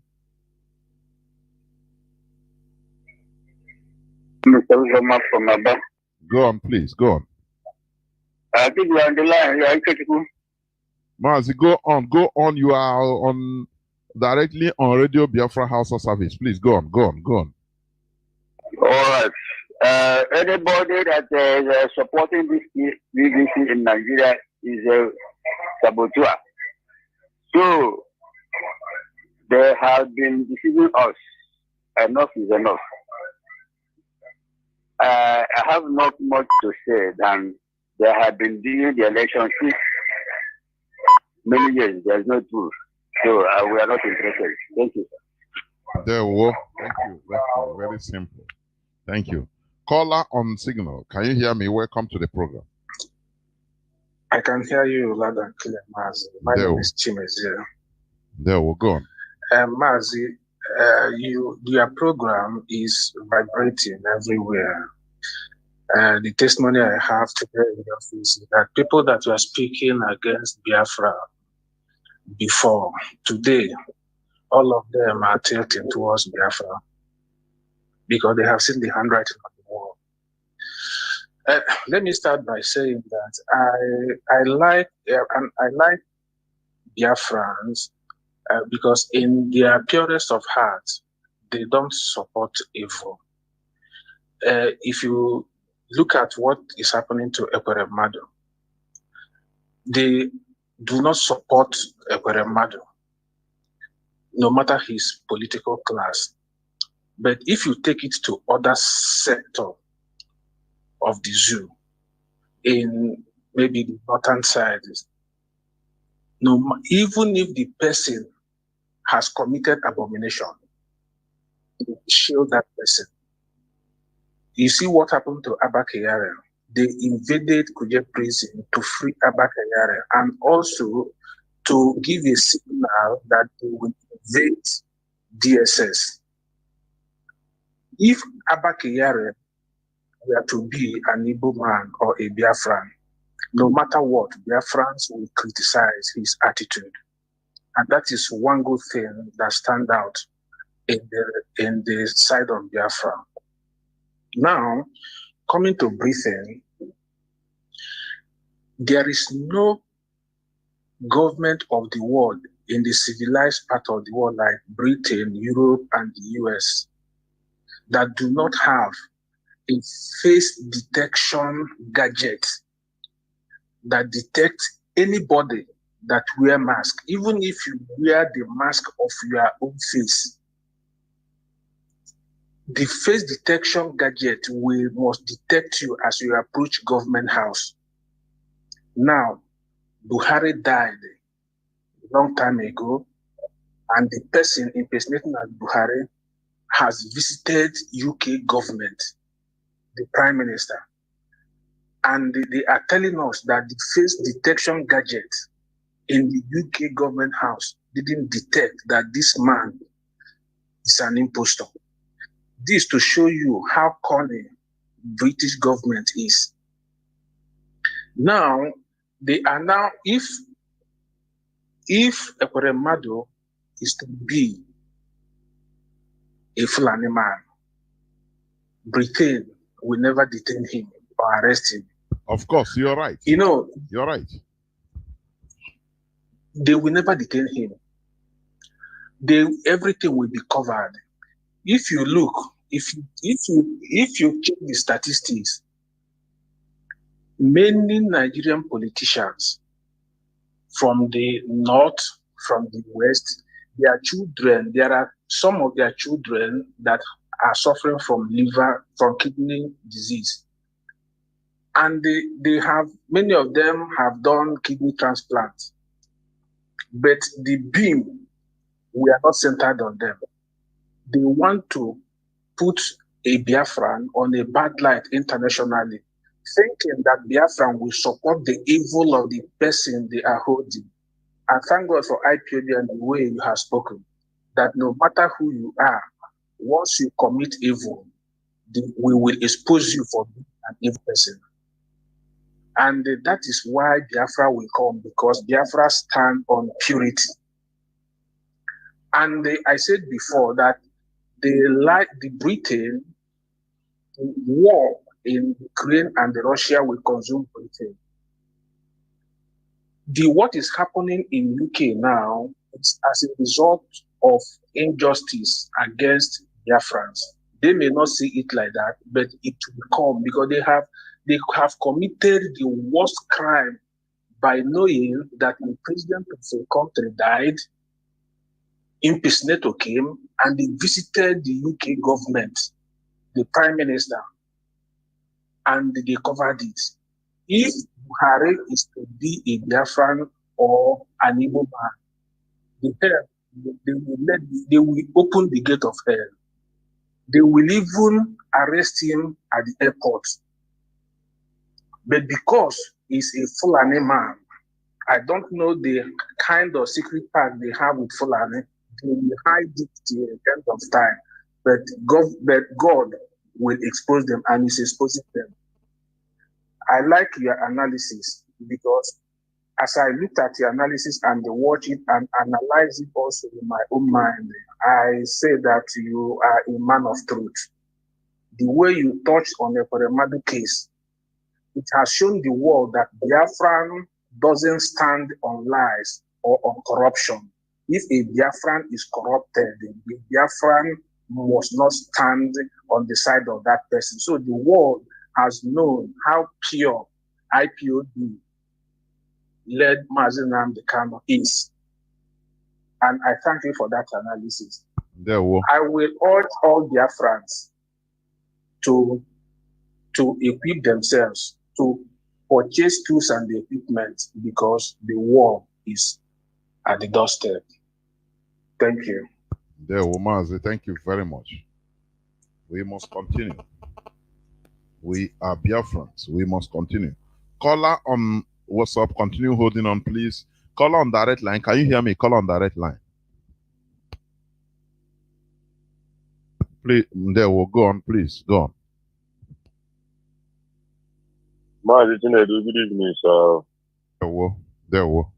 Though I didn't come on time to join the analysis, but I met it at least towards the end of the program.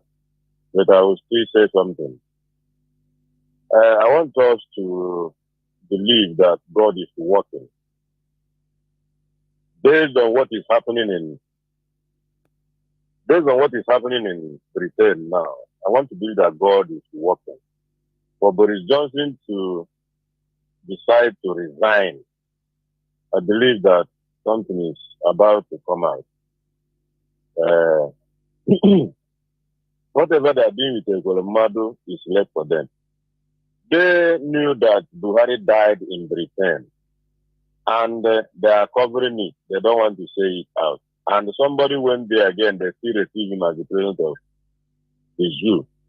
Only God will judge Britain. Nnamdi Kanu have said it that if Britain refuses to do what they're supposed to do for Biafrans to go, that Britain will suffer. Then coming to what we were saying about P2B, you say something about Sam Mbakwe. We know what Sam Mbakwe did at Imo State. But today, nothing is remaining there. I want us to bring it home. P2B was the governor of Anambra State.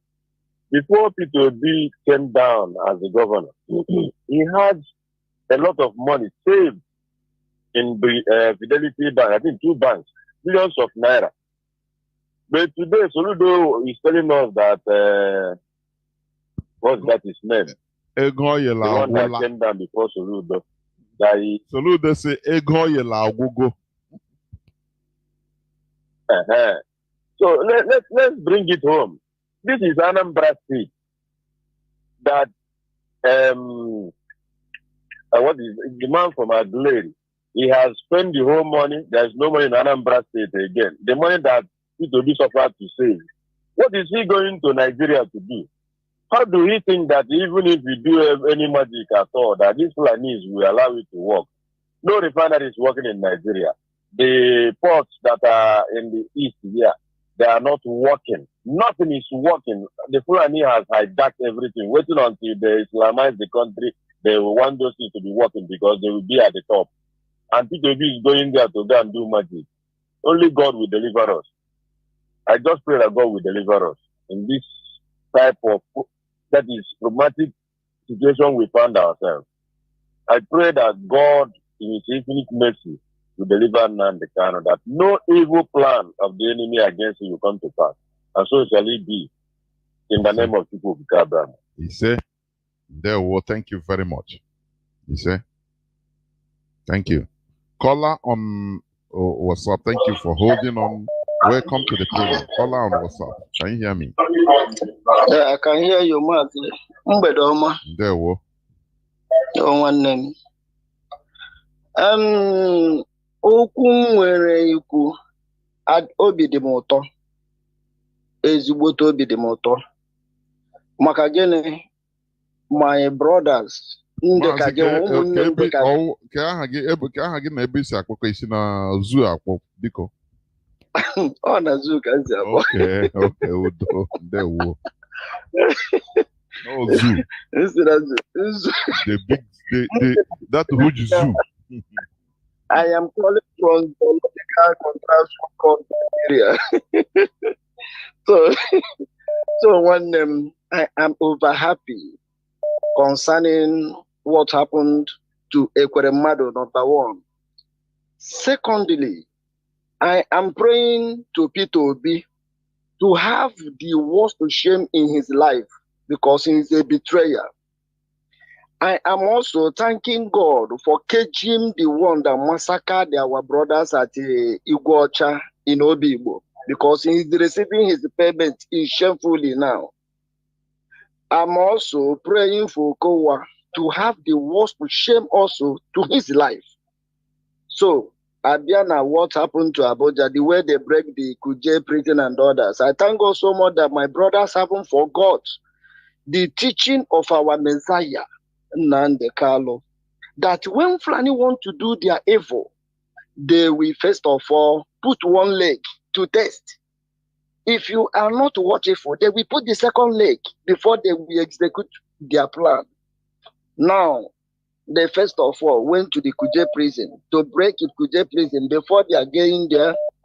Before the arrangement, they first of all removed the whole armies that we attack the idiots, their brother that we go there to break it. For over 3 hours, nobody attacked them.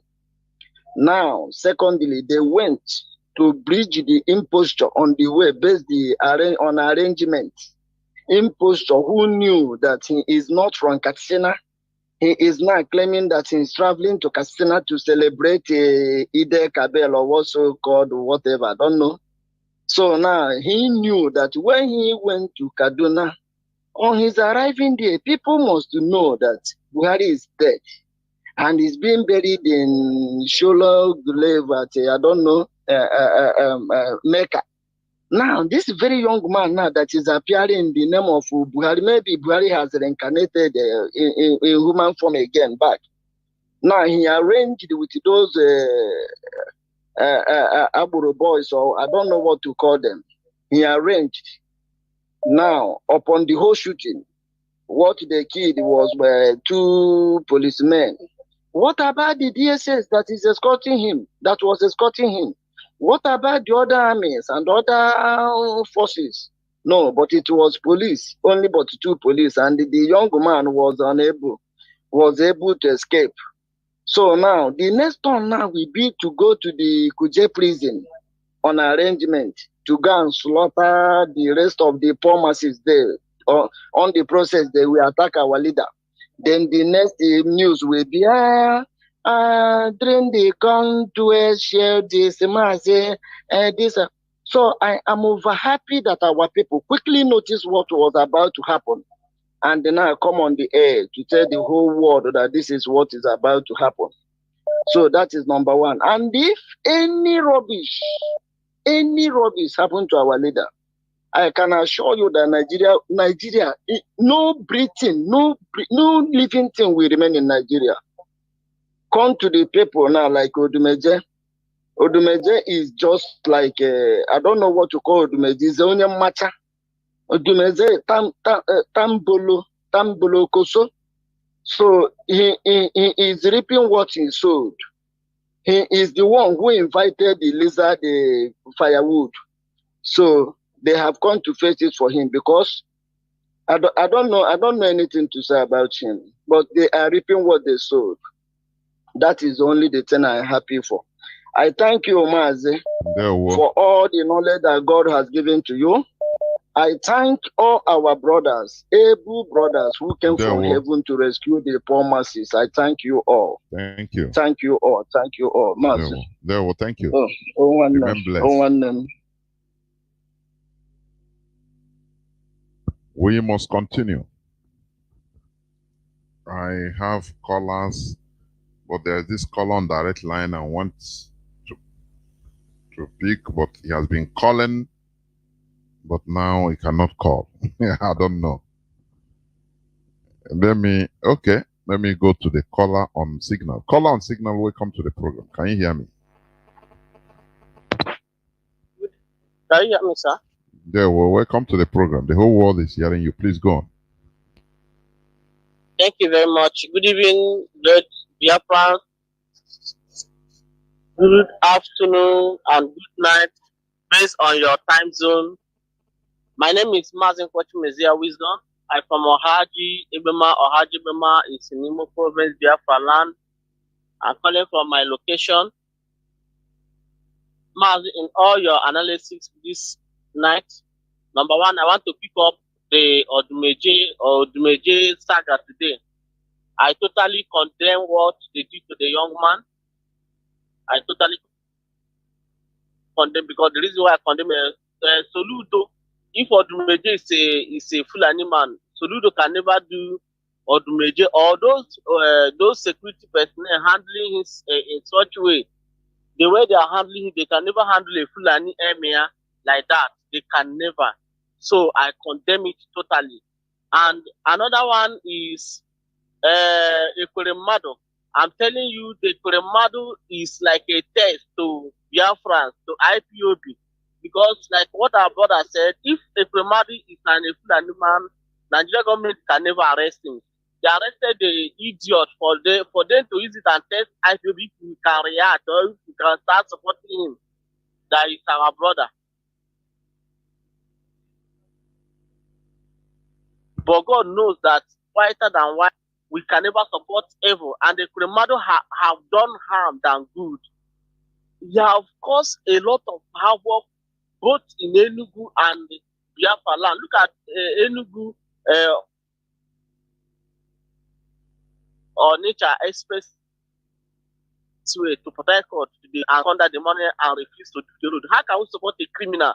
I feel we don't support a criminal. And finally, Mazi, you see Fulani, oh God of mercy. You see Fulani, what we want to tell you people is that whatever thing you are doing, never, it's better you people hacking to the voice of IPOB. Transfer Mazi Nandekano from Kuje prison from DSS dungeon in Lagos, in Abuja to Igbo land or to any part of Biafra land that is secure, because Lagos Abuja is not secured. The world can secure.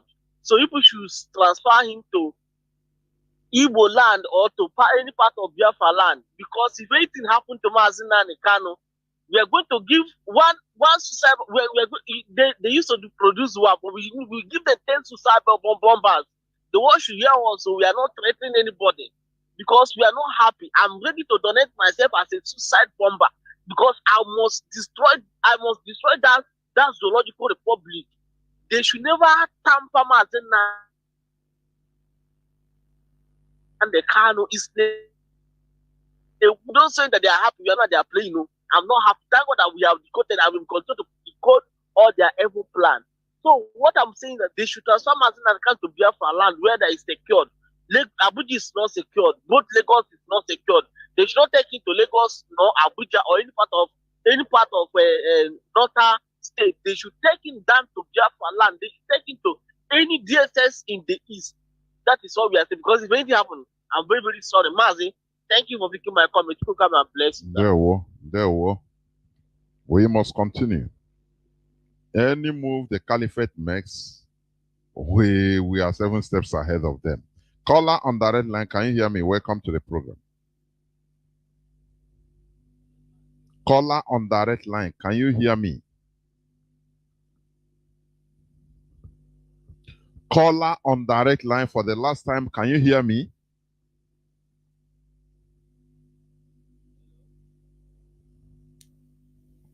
No. Caller on WhatsApp, welcome to the program. Can you hear me? Good evening from here. There we go. This is Anu Modulo calling you from UAE. Anu Modulo. No, there we go. Mazi, asị ka nkene gị na ọlụ ọmụ na alụla anyị dị anyị mma na alụ dịkwa Chukwu mma na arụ. Onye nwe anyị ga na-echekwa bụ na-echekwa ma ezinụlọ na-enyekwa unu more wisdom, na-enyekwa unu ike n'enu ike. Ụkwụ agara akpọ unu, o nwere ihe ga-eme unu ga-adị ndụ fu Biafra ise.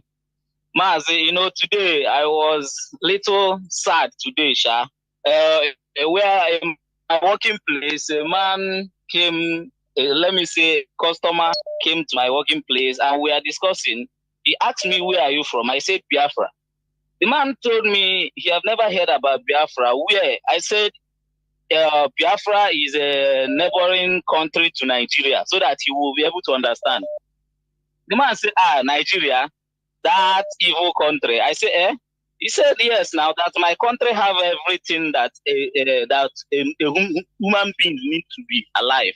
But our Fulani governments are wicked and evil. I said, how do you know? He said that he had been hearing of it now, that he's aware of it, that he used to meet some of them in Mecca, the way they used to behave, the way they used to do. What this man was some Negodian people and Alonata for Nabaya Makana. Or some Nabaya Makana, my highway, that he knows what we have. Or some Negodica weather befade now, because here in UAE now, we are sun too much now. This is period of sun. I want to achieve everywhere. Or some but in my country, say no, my country weather is good though. Or some imagine, or some do you know that now? No more check internet, highway by now that we are more blessed than them. Or look at me here suffering. I was like that afternoon the man now me here, snake kill the man. Or some now that we are better than them, but we have bad government. You know that I was listening to Mazi, what's his name? Ice Peters or what? His program. I was listening to his program. The man, when he put it in, where's the man look at? That's the reason that we are fighting to liberate ourselves from that zoo called Nigeria. If you can listen to me now, I'm listening to my country radio. Can you, the man follow me and listen? And the man downloaded the IPOB community radio app in front of me immediately. You don't know the same program with me.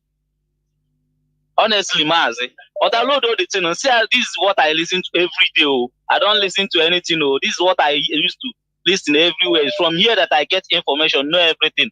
That's why we are trying to separate ourselves from that country so that we can be greater than you people self. Because the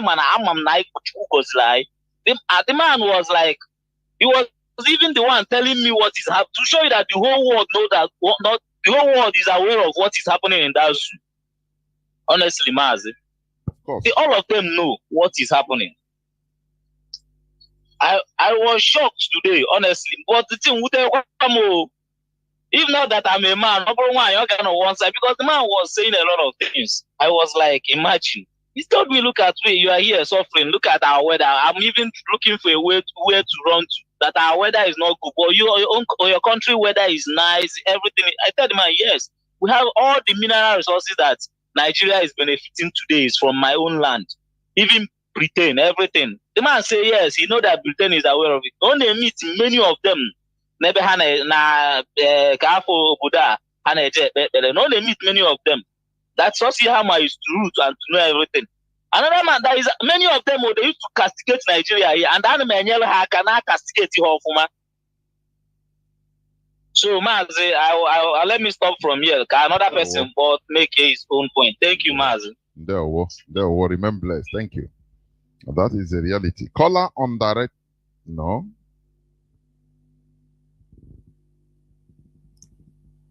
Caller on signal. Are you the person that talked? Just speak now, please. I don't know. Yes, I am. Caller on signal. Go on, please. Ndewo, Mazi. Ndewo. God bless you for what you do. And you too.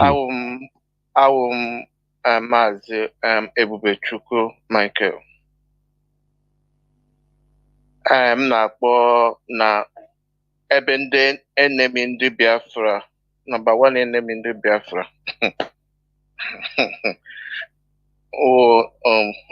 UK. I can make a few things. About to P2B, my action can do IPOB, can happen P2B. One thing, two things going to happen in this lesson. Buhari will never hand over to an Igbo man. Never. It will never happen. And also, there may be no election because they can't get somebody who will reverse all the gain they made. So I want IPOB to put eye on what's happening and plan that we will not be get on our ways. I believe in IPOB 100%. I can give my life to IPOB. Please, 70 million people depend on you people. Please don't play. Forget about that power in silence. Forget about the election. It will P2B become president. It will not stop Biafra. It didn't become president. It will not stop Biafra. So it doesn't concern IPOB and the Nigeria election. That's power in silence. Ignore them. There may be no election. That is my take about it. What these two things, one of them will happen because Buhari will never hand over to an Igbo man. There were. Thank you very much. God bless you, Disinike. God will continue to keep you and keep our Onyendu. 70, always know that 70 million people depend on you. Souls, life of 70 million people depend on you people. Please. God bless you. There were, Mazi. Thank you.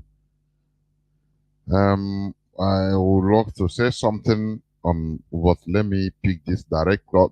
Caller on direct line. Can you hear me? Yeah. Please go on. Please go on. Mazi, this is Mazi Odrichukwu Wankwo, calling from Benue, the part of Zoo in Nigeria. I'm calling from Benue State. There were. The whole world is hearing you. The whole world is hearing you. Please go on. Okay. So even when what I'm trying to say now, this thing that our people is trying to say that they should bring Mazi and Kanu to the Biafra land. On my own, I didn't take that idea because why I didn't take that idea is that why can you say they should bring it to Biafra land?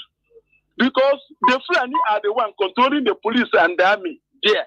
So they can still do anything they want in that our Biafra land. Because now we are not government on our own.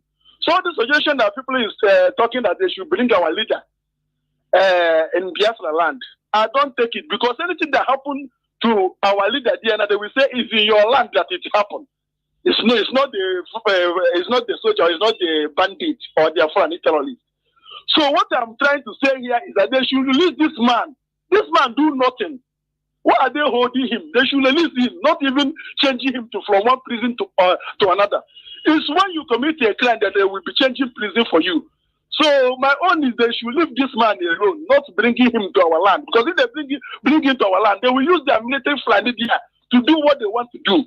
When somebody pull his uniform up, when somebody pull his uniform and do what he wants to do, How can you say it's the military that did it?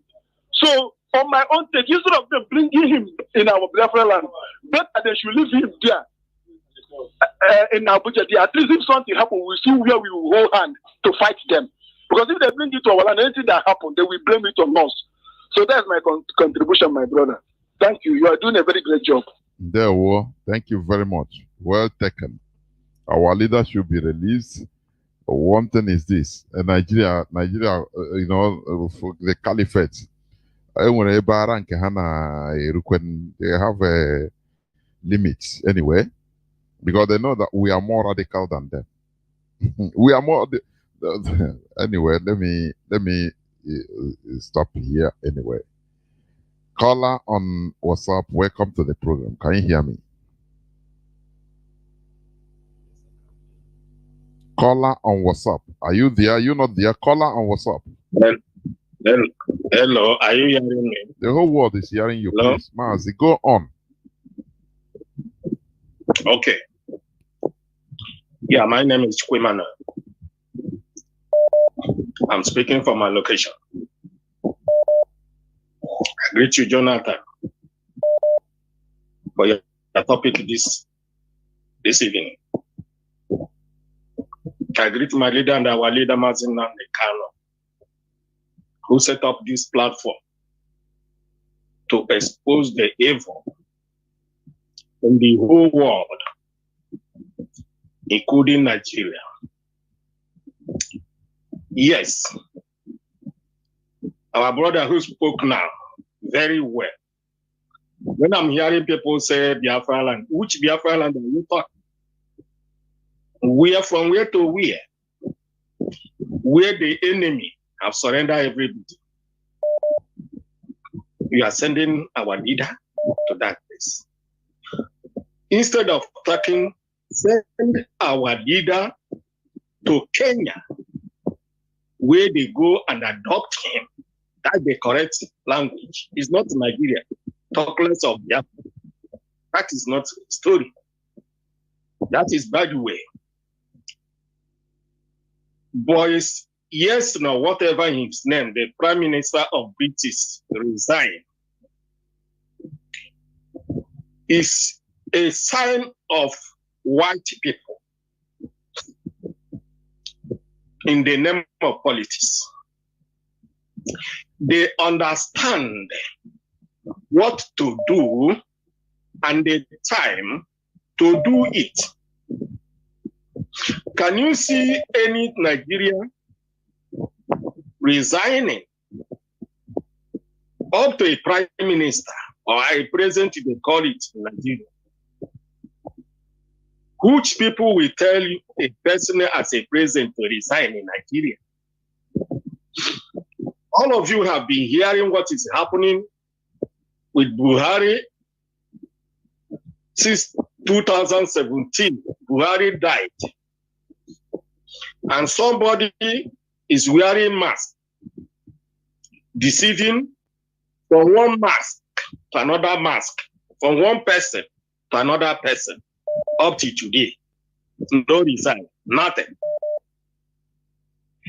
If you watch out what happened in Imo State, that thing alone will make human being to see that black people are evil in the name of politics, mostly the evil race. They don't know the meaning of politics. Evil race. They are evil people. Ihe don't have won election clearly in PDP. They gang up without a room second. And the other one, they gang up and they go to court. He don't have won them on the state high court. They go to appeal court. He don't have won them. The Fulanis, they gang up in Abuja and remove the former chief judge of the Federation and fix Tanko Mohammed. and go to the so-called court, whatever names they call the court, Supreme Court, and remove a governor after almost 7 months, and force a criminal to take over Imo State. And the Igbo people, and the PDP people, and the black race that was condemned, they allowed that thing to continue. All the state administrators, all of them from PDP, they jumped into APC to support evil that was killing everybody till today. There is no country in this world such thing will happen. Nowhere. There was a time the British are congratulating Hope Uzodinma for job well done for them. When you think about black people, you're sorry for them. For a very good time like this, an Igbo man, P2P, will come out to deceive himself, to disgrace himself, to be a president of hellfire. Because Nigeria is hellfire on earth. Nothing more, nothing less. Kotoni, Lome, all the small countries around Nigeria is even heaven than Nigeria. So, Nigeria, you see today, if Igbo cannot learn from the past up to today, I'm sorry for Igbo race on earth. Nnamdi Kanu have done so much for Igbos, for Biafrans, for Nigerians, all the indigenous people. The Fulani have come out in their full force, claiming Nigeria. And somebody who say his Igbo man is deceiving himself. Can P2B reason for once and ask question from the past of Azikiwe and see all the mistake Azikiwe have done that put everybody into hell in the name of Nigeria? By coming this time, our leader have suffered and build up this platform and expose everything. P2P, a criminal in question, is coming to deceive Igbo race like this time. Another Opabia too. Michael said before he died, the food, second food are proper foolish. If anybody who said that this Igbo man is talking election in Nigeria, your name is sorry. Because you are the worst, you are even worse than Satan on earth. No human being supposed to be talking about Nigeria by now. British knows what they plan for Nigeria with the Fulanis. Today, Radio Biafra Nnamdi Kanu have exposed everything for the whole world to know what Nigeria means. But it's a pity that people in Nigeria give them money, they will sell everything. Future their people because of money. That is where black people are evil. They don't reason. They don't think. They don't remember death. Not knowing that the death is very close to them. They died more. Black people don't reason. Thank you, Mazi. Black people are evil. Now they can have done everything. We will see what he's going to play. If you are still looking for Nigeria and PVC, your name is sorry. Thank you very much. Biafra. There is something I want to say here also before I take these scholars waiting. People should understand we are not against P2B per se as a person, as an individual. No. What we are saying is we take our Biafra first. We consider our collectivity first before individual. Even if it's a cent. What we are saying here, what we are insinuating is the effects of what he is doing. The effect of the position he wants to take. Some people say, like a caller before, we said it's impossible. It's impossible for him to be there, this and that. IPOB, we make our analysis 360 degrees. What we do is to tell people and to tell ourselves to analyze what it could be or what it can bring, whether it is possible or whether it is it's not possible. When you calculate something one-sided, you can have a surprise. What we are saying is this: it doesn't matter who enters there, even if let him be an angel, as they call Angel Michael, Angel Okafor. It doesn't matter who you are. You cannot fix Nigeria. I gave example of Sam Mbakwe because Imo State is under Nigeria. What Sam Mbakwe did all became history. All gone. Because the people the people that came after him, they just went back to the status quo. They destroyed everything.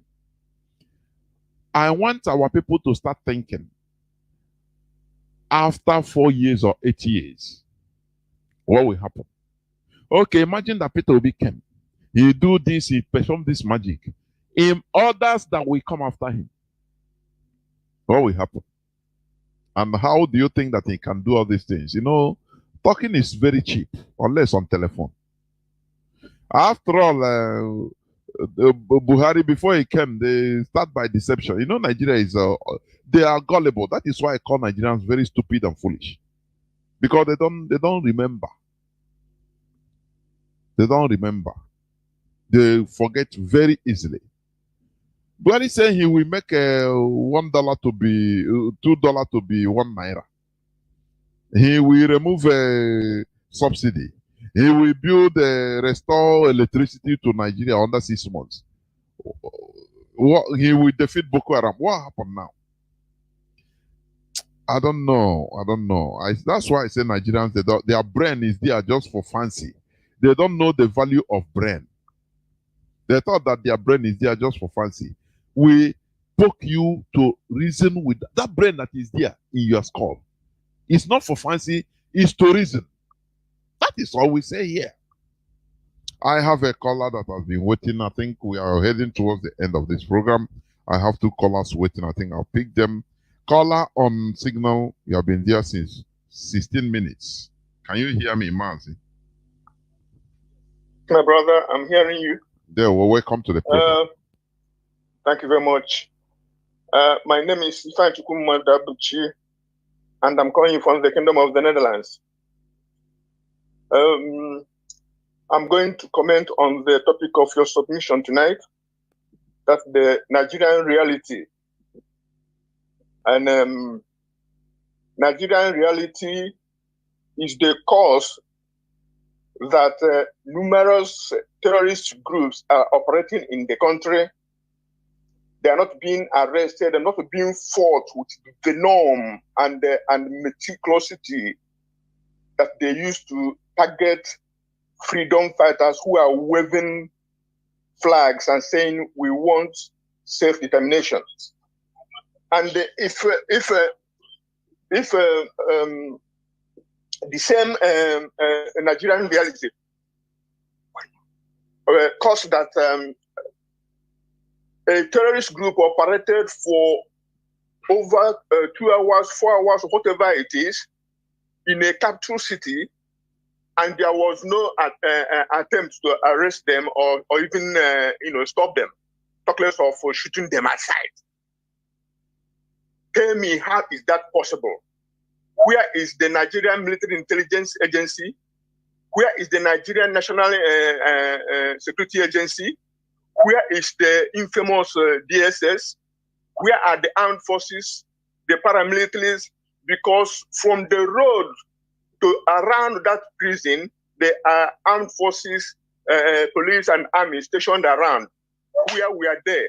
Why we are there told to step down hours, 24 hours more or less before the operation of the terrorists.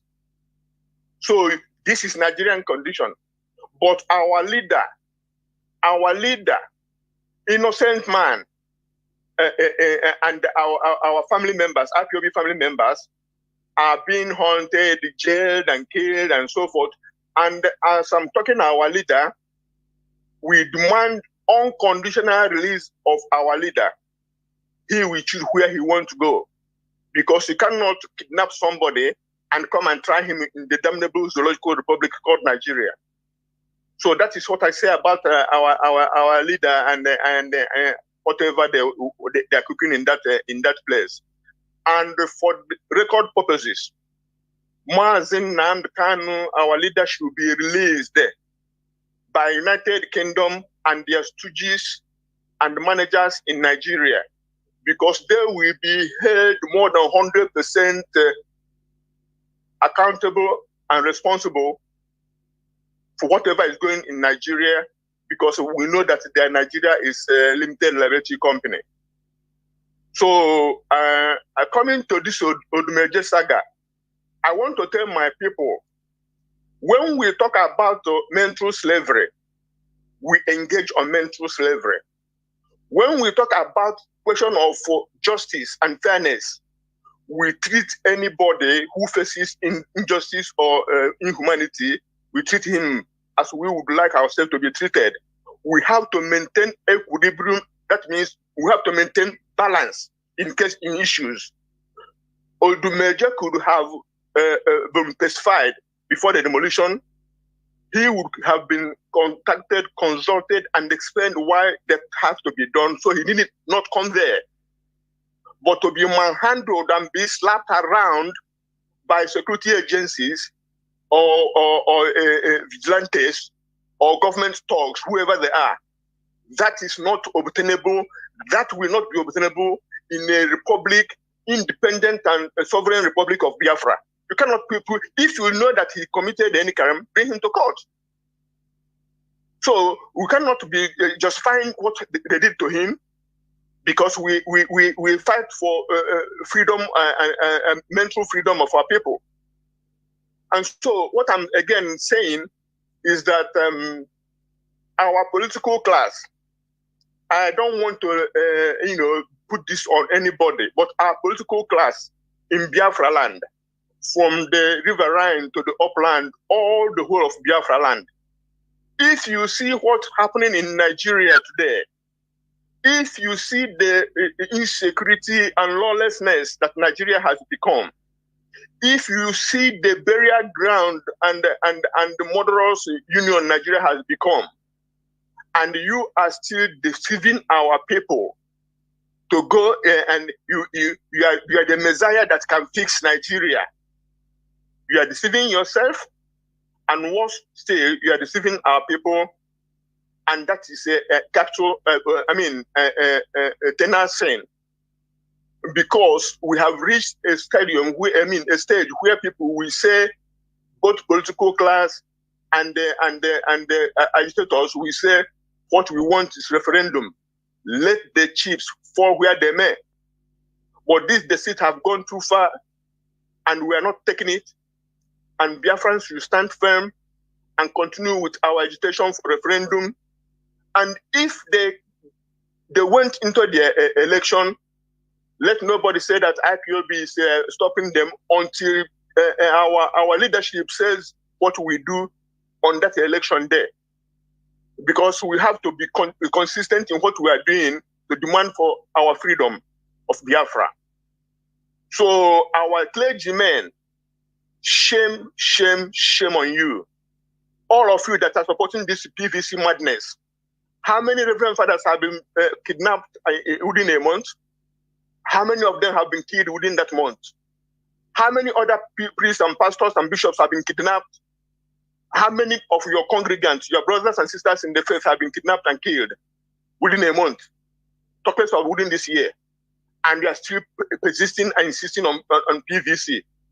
Sometimes I wonder, are you getting money from the Fulani to sell your people? If you do take money to project this, the blood of our people who are being killed are on your heads, on your hands. But for us, in the IPOB, we are a runaway train, a juggernaut, heading to independent and sovereign Republic of Biafra. God bless Biafra. All hail Biafra. Good night. Thank you very much, Mazi. I have this caller on WhatsApp. You're going to be the last caller, please. Caller on WhatsApp. Can you hear me? Welcome to the program. Caller on WhatsApp. I can hear you, my brother, Jonathan Chinedu. There we go. Okay. I remain Mazi Maluk from United Arab Emirates. I'm calling from United Arab Emirates. Mazi Jonathan Chinedu.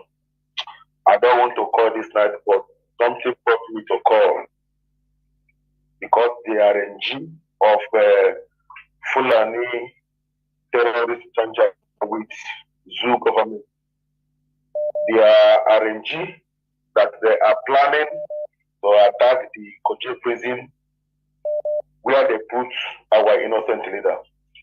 We indigenous people of Biafra are sending this warning so that the whole world and the animal in that is zoological republic called Nigeria call themselves a human being. We understand now. We are sending this warning that our leader Mazi Nnamdi Kanu is not just an ordinary human being. Our leader Mazi Nnamdi Kanu is the God to us. Is the God that we see. So let them go and read the history, what brought war. Let them not joke with our leader to us. They should release our leader Mazi Nnamdi Kanu. Our leader Mazi Nnamdi Kanu. This is more than 5 or 6 years now. They are looking for a charge to charge an innocent man that is fighting for the freedom of his people and the freedom of the whole indigenous in that evil contraction called Nigeria and the liberation of Africa. But the ignorance of the black people will never allow them, because of envy and jealous, we never allow them to open our eyes to know that Mazi Nnamdi Kanu is a desire to Africa. To liberate everybody from the slavery that white people have slaved us for a long time. So we are sending this warning to Nigerian government. They should release our leader unconditionally because our leader did not commit any crime. They should release him because if anything there happened to our leader, both everybody will hear. We are not making mouth. It's not making mouth because we have already sacrificed our life. Any member of IPOB is a dead person working. We have already made up our mind. Instead, we will continue in that evil contraction called Nigeria. Everything will go down. So let them release our leader, especially the criminal politicians in Biafra land and all these criminal elders, these greedy people that sold our leader to the Fulani Janjaweed.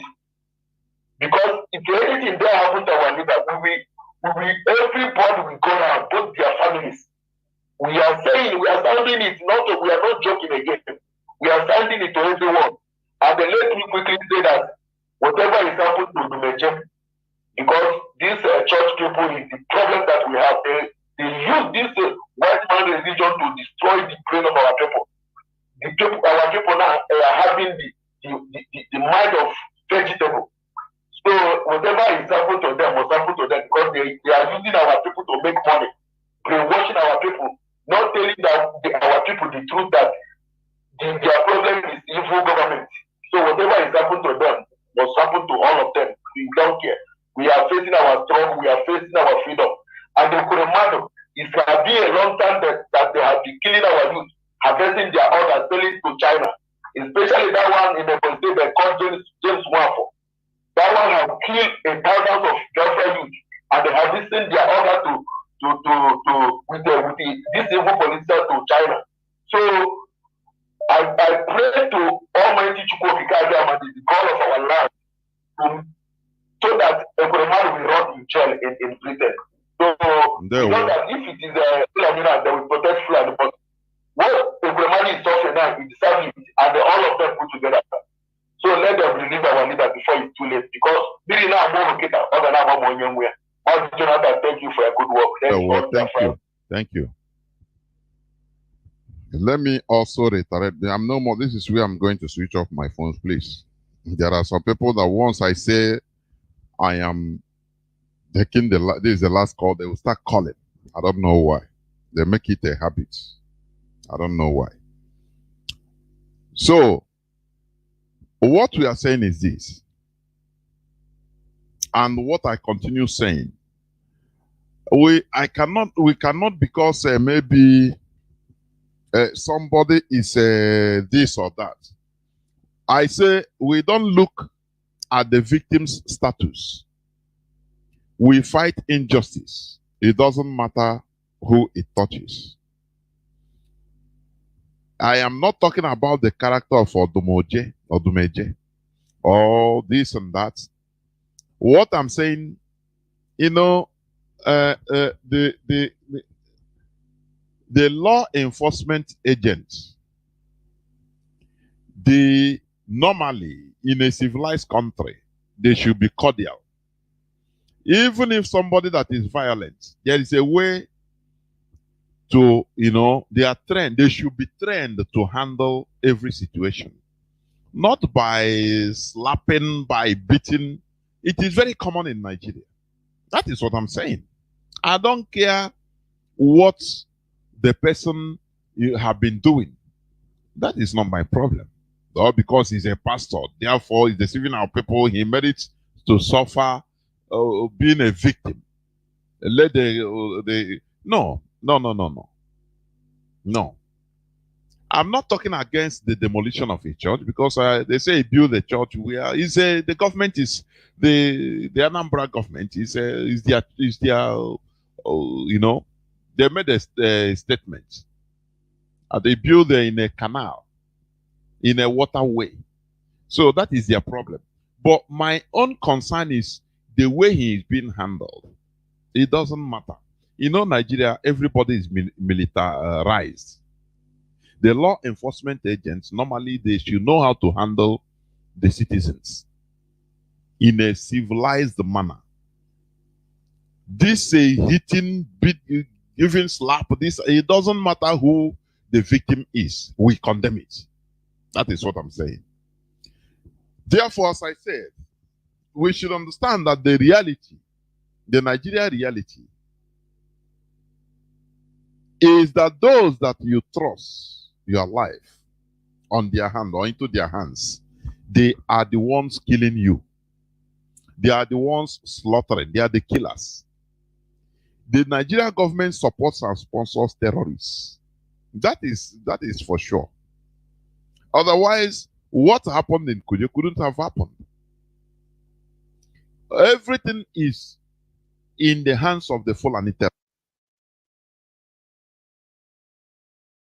Time I see people, I hear people calling, oh, the Nigerian government, Nigerian military should take notice, so they should come and help. I laugh. Oh, the Fulani herdsmen, they are killing us, so the Nigerian government, the police, please come and help us. I laugh. I say Nigerians are still ignorant. They are still ignorant of the reality, the Nigerian reality. The Nigerian reality is that those that you trust your life in their hands, they are your killers. The Nigerian government supports and sponsors terrorists. Let us give this example. You see the killing of the brutal murder of Deborah Samuel in Sokoto last time. So-called blasphemy. And you see the Fulani politicians openly supporting the killers, the brutal killers of these people, of Deborah.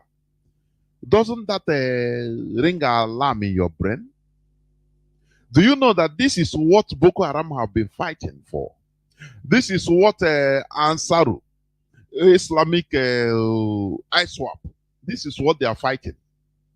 To establish blasphemy law all over Nigeria, so that wherever you talk against Prophet Muhammad, they burn you alive. Then what is the difference? These are the people in top positions in the Nigeria. That is why I say, Nigerians, your brain is meant to reason, not to, it's not an artificial. It's not just a dressing, window dressing. It's meant to reason. When you see people come out, look at Atiku Abubakar, the person that wants to become a president, a former vice president. When they killed Deborah, he tweeted, said against the killing. But immediately there was an outcry by the Fulani terrorists. He deleted it immediately and started supporting them. What does it tell you? That these are the terrorists. The Nigeria is the terrorists and Nigerian government. They are one and the same. Remember what T.Y. Danjuma said, that they collude. You have to defend yourself. If you continue trusting the Nigerian security that they will help you, they will this and that to help you, save you, safeguard you, you are in for a trouble. That they will take you one by one. He said it vividly. He had intelligence. Remember, person of such have access to some things you don't have access to. So when he tells you something, you take it seriously. He has been confirming what our leader have been saying. Do you understand? But we Nigerians reason. That is the main problem. Will Nigerians reason? That is the main concern. Now everybody think that, oh, things will change with PVC. And what have changed through PVC? They continue in this cycle of deception. Cycle and cycle of deception. They are not talking about people that are PVC, that are in a PVC registration going on in Niger, in Chad, in the whole Sahel. They don't talk about it. The people they call journalists in Nigeria, the Nigerian media, these people are, in Nigeria there are three sets of people that need to be exterminated, because they are the cause of the Nigeria imbecility, or average Nigerians being imbecile, being gullible. The Nigerian politicians, the Nigerian media, and the Nigeria clergy both Muslim, Christian, all. Because when you come to Islam in the north, they feed the people with religion to the extent that these are, they control them, in short. In this election, they will tell them just go and vote, don't vote infidel. Finish. Anywhere they show them, that is where they're going to vote. They don't have thinking, their own brain. They remove it with religion. In our own Christianity, they make people not to turn against politicians also. That is removing their brain in their own way. That whatever you are suffering, the solution will be from God. Direct contact, you have God. As long as you pay, you sow seed, you pay this, pay tithe, pay this. Now your miracle will come. Take your own miracle. So they remove people from holding those that should be held accountable. That is, these are people that merit death. I'm telling you. That is why we always talk about them. We always talk about that system. All these things comprise the system that is quagmire-ish. The system that makes you start, the Nigerians become foolish and stupid and imbecilic. They don't think, they don't use their brain.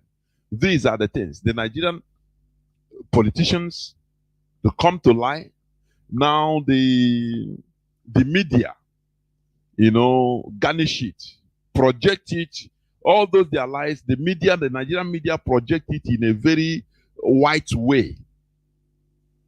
Now, after they take them to the religious ground, religion now will tell you that, look, your solution is God. That what you are suffering is God. Is your ancestors, ancestral spirit.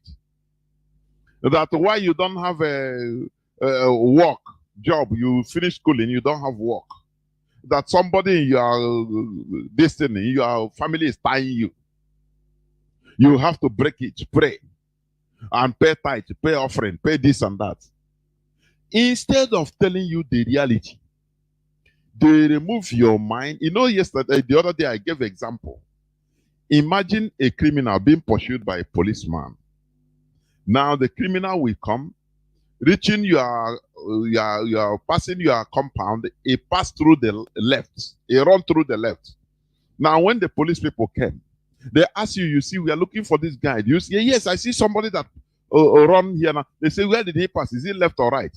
And the criminal ran to the left. Now you tell them, no, he ran to the right. You are more evil. That is what these clergymen are. That is why we always talk against them in that effect. Do you understand? Because if you teach people, if you open the people's eyes, they will now fight for themselves.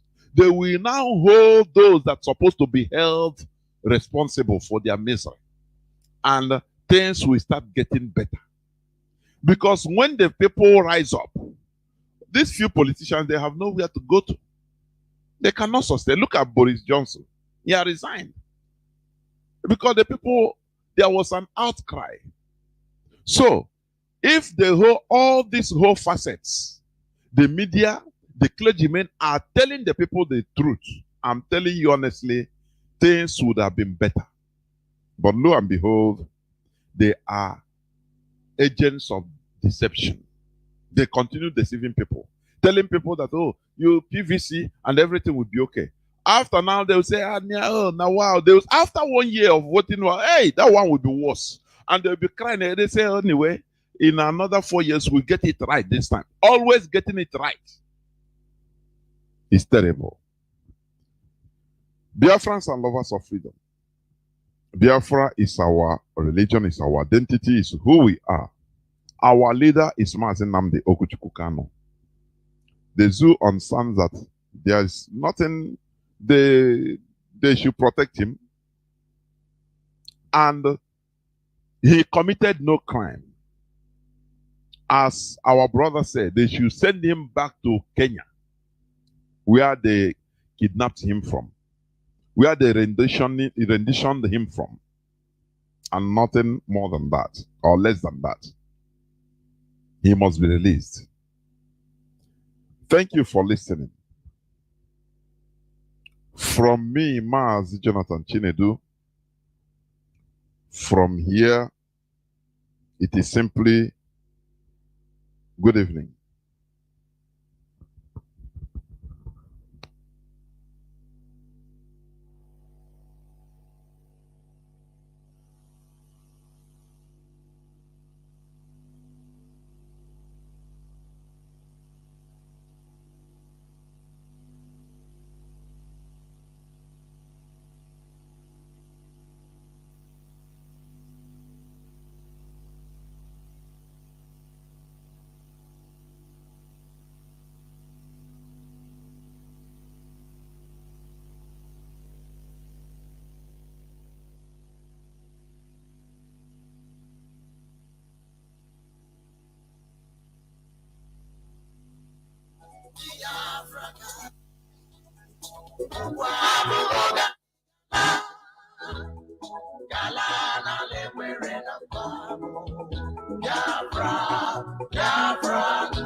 The land of the rising sun is a home of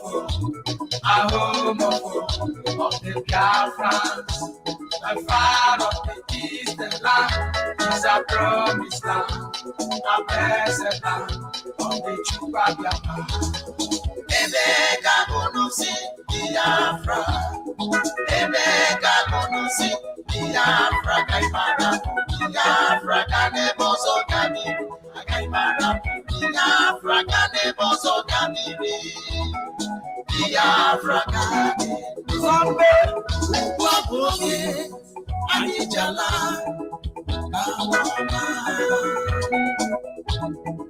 one of them more than long, one of them was in a Biafra. Chukwuki Kabiama, Onyagino Naka, Gamerani Ema, Sampe, Uwaboke, Anijala, Nalanamo, Biafra Baloma, Ala Chukwu Gosiri, Ala Manamu, Ala Chukwu Gosiri, the rising sun. Mbuka Puru Wesi, Ojiye Matakiri, Owena Kayenu, Akafuwa Yufu Wetuya, Makano Onodu Gadiro Nipena. Hey! Sampe, Lenda Ladima, Ndizu, Nina no Barama, Ndokua, Adapala no so,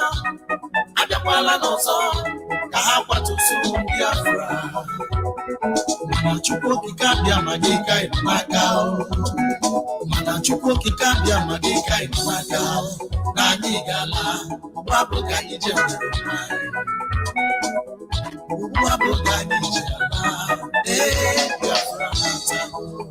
The land of the rising sun is a home of the Biafrans. The fire of the eastern land is a promised land, a blessed land of the true Biafra.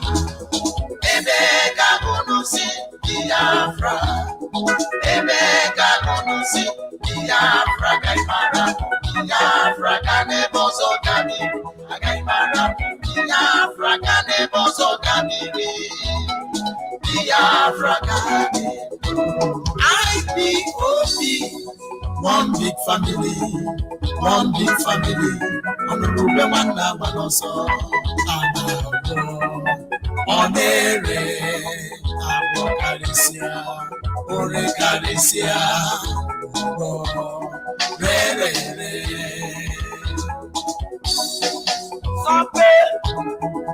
Anarabisia Caneno, Waweba Noriaka, Miri Maru Gasawukano, I'm an order on every man. mmiri bụ nke anyị o, ọ ga-abụ nke anyị o na njedebe.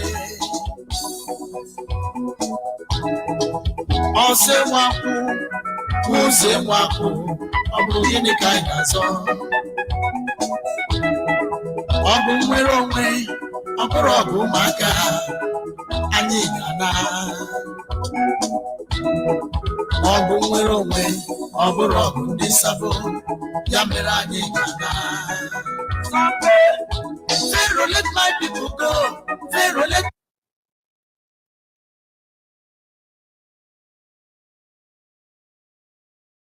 Pharaoh, let my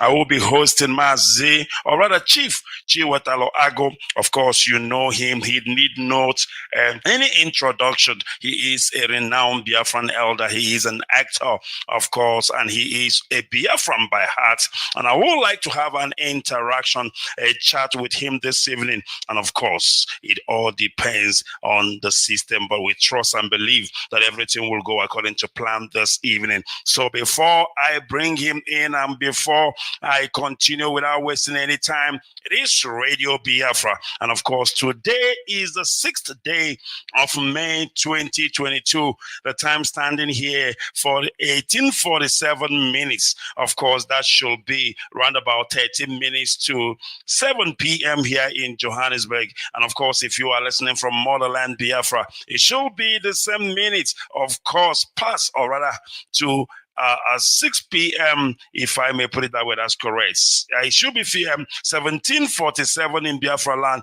And let me break it down to a layman time, because this sorting of 16 and 17 p.m. people don't understand it, because that is not the time zone we use in Biafra land. So if you are in Biafra land listening to me right now, it should be 13 minutes to 6 p.m. in the evening. Wherever you are listening to me for that matter, as long as you are on this planet Earth, as long as you are hearing me, as long as you are listening to IPOB Community Radio app, as long as you are listening or watching via Facebook Live, it doesn't matter whichever platform you want to listen to, Radio Biafra saturates the whole world. That I can assure you. If your time is saying 13 or 14 minutes to the top of the hour, irrespective of the time zone where you are, then of course you are listening to me live. Then of course we are direct.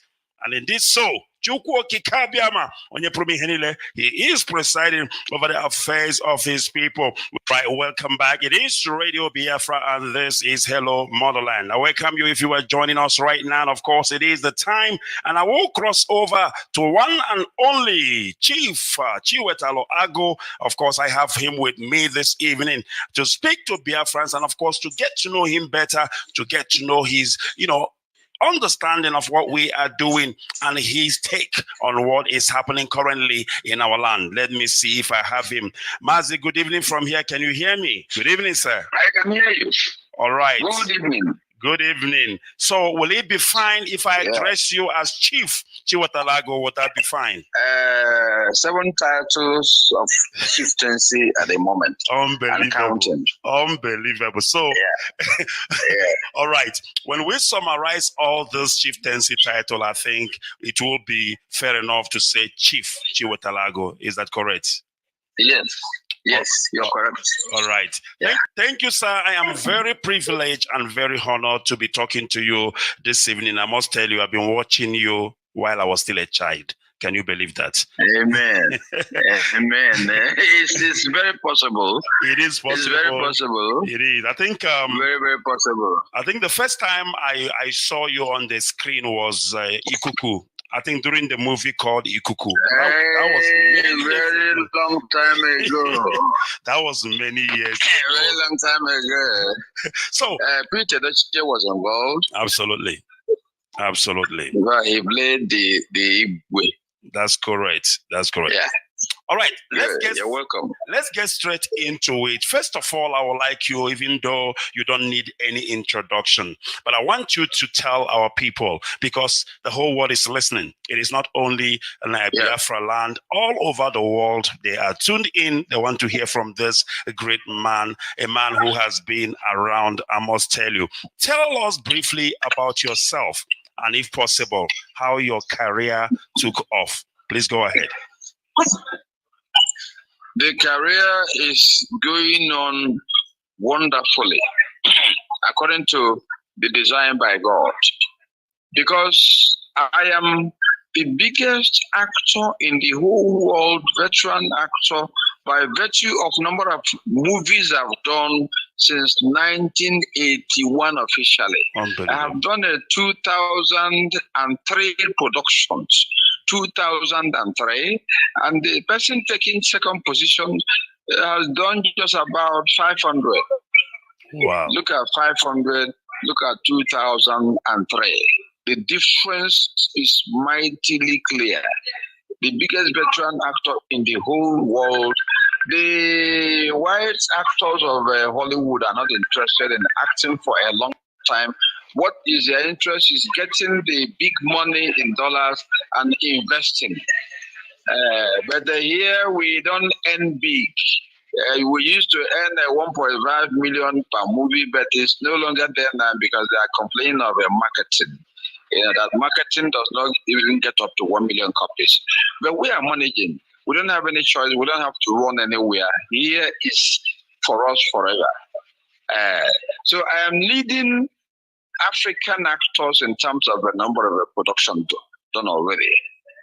And the more jobs are coming from me, because the difference between me and other actors is that my talent of comic relief.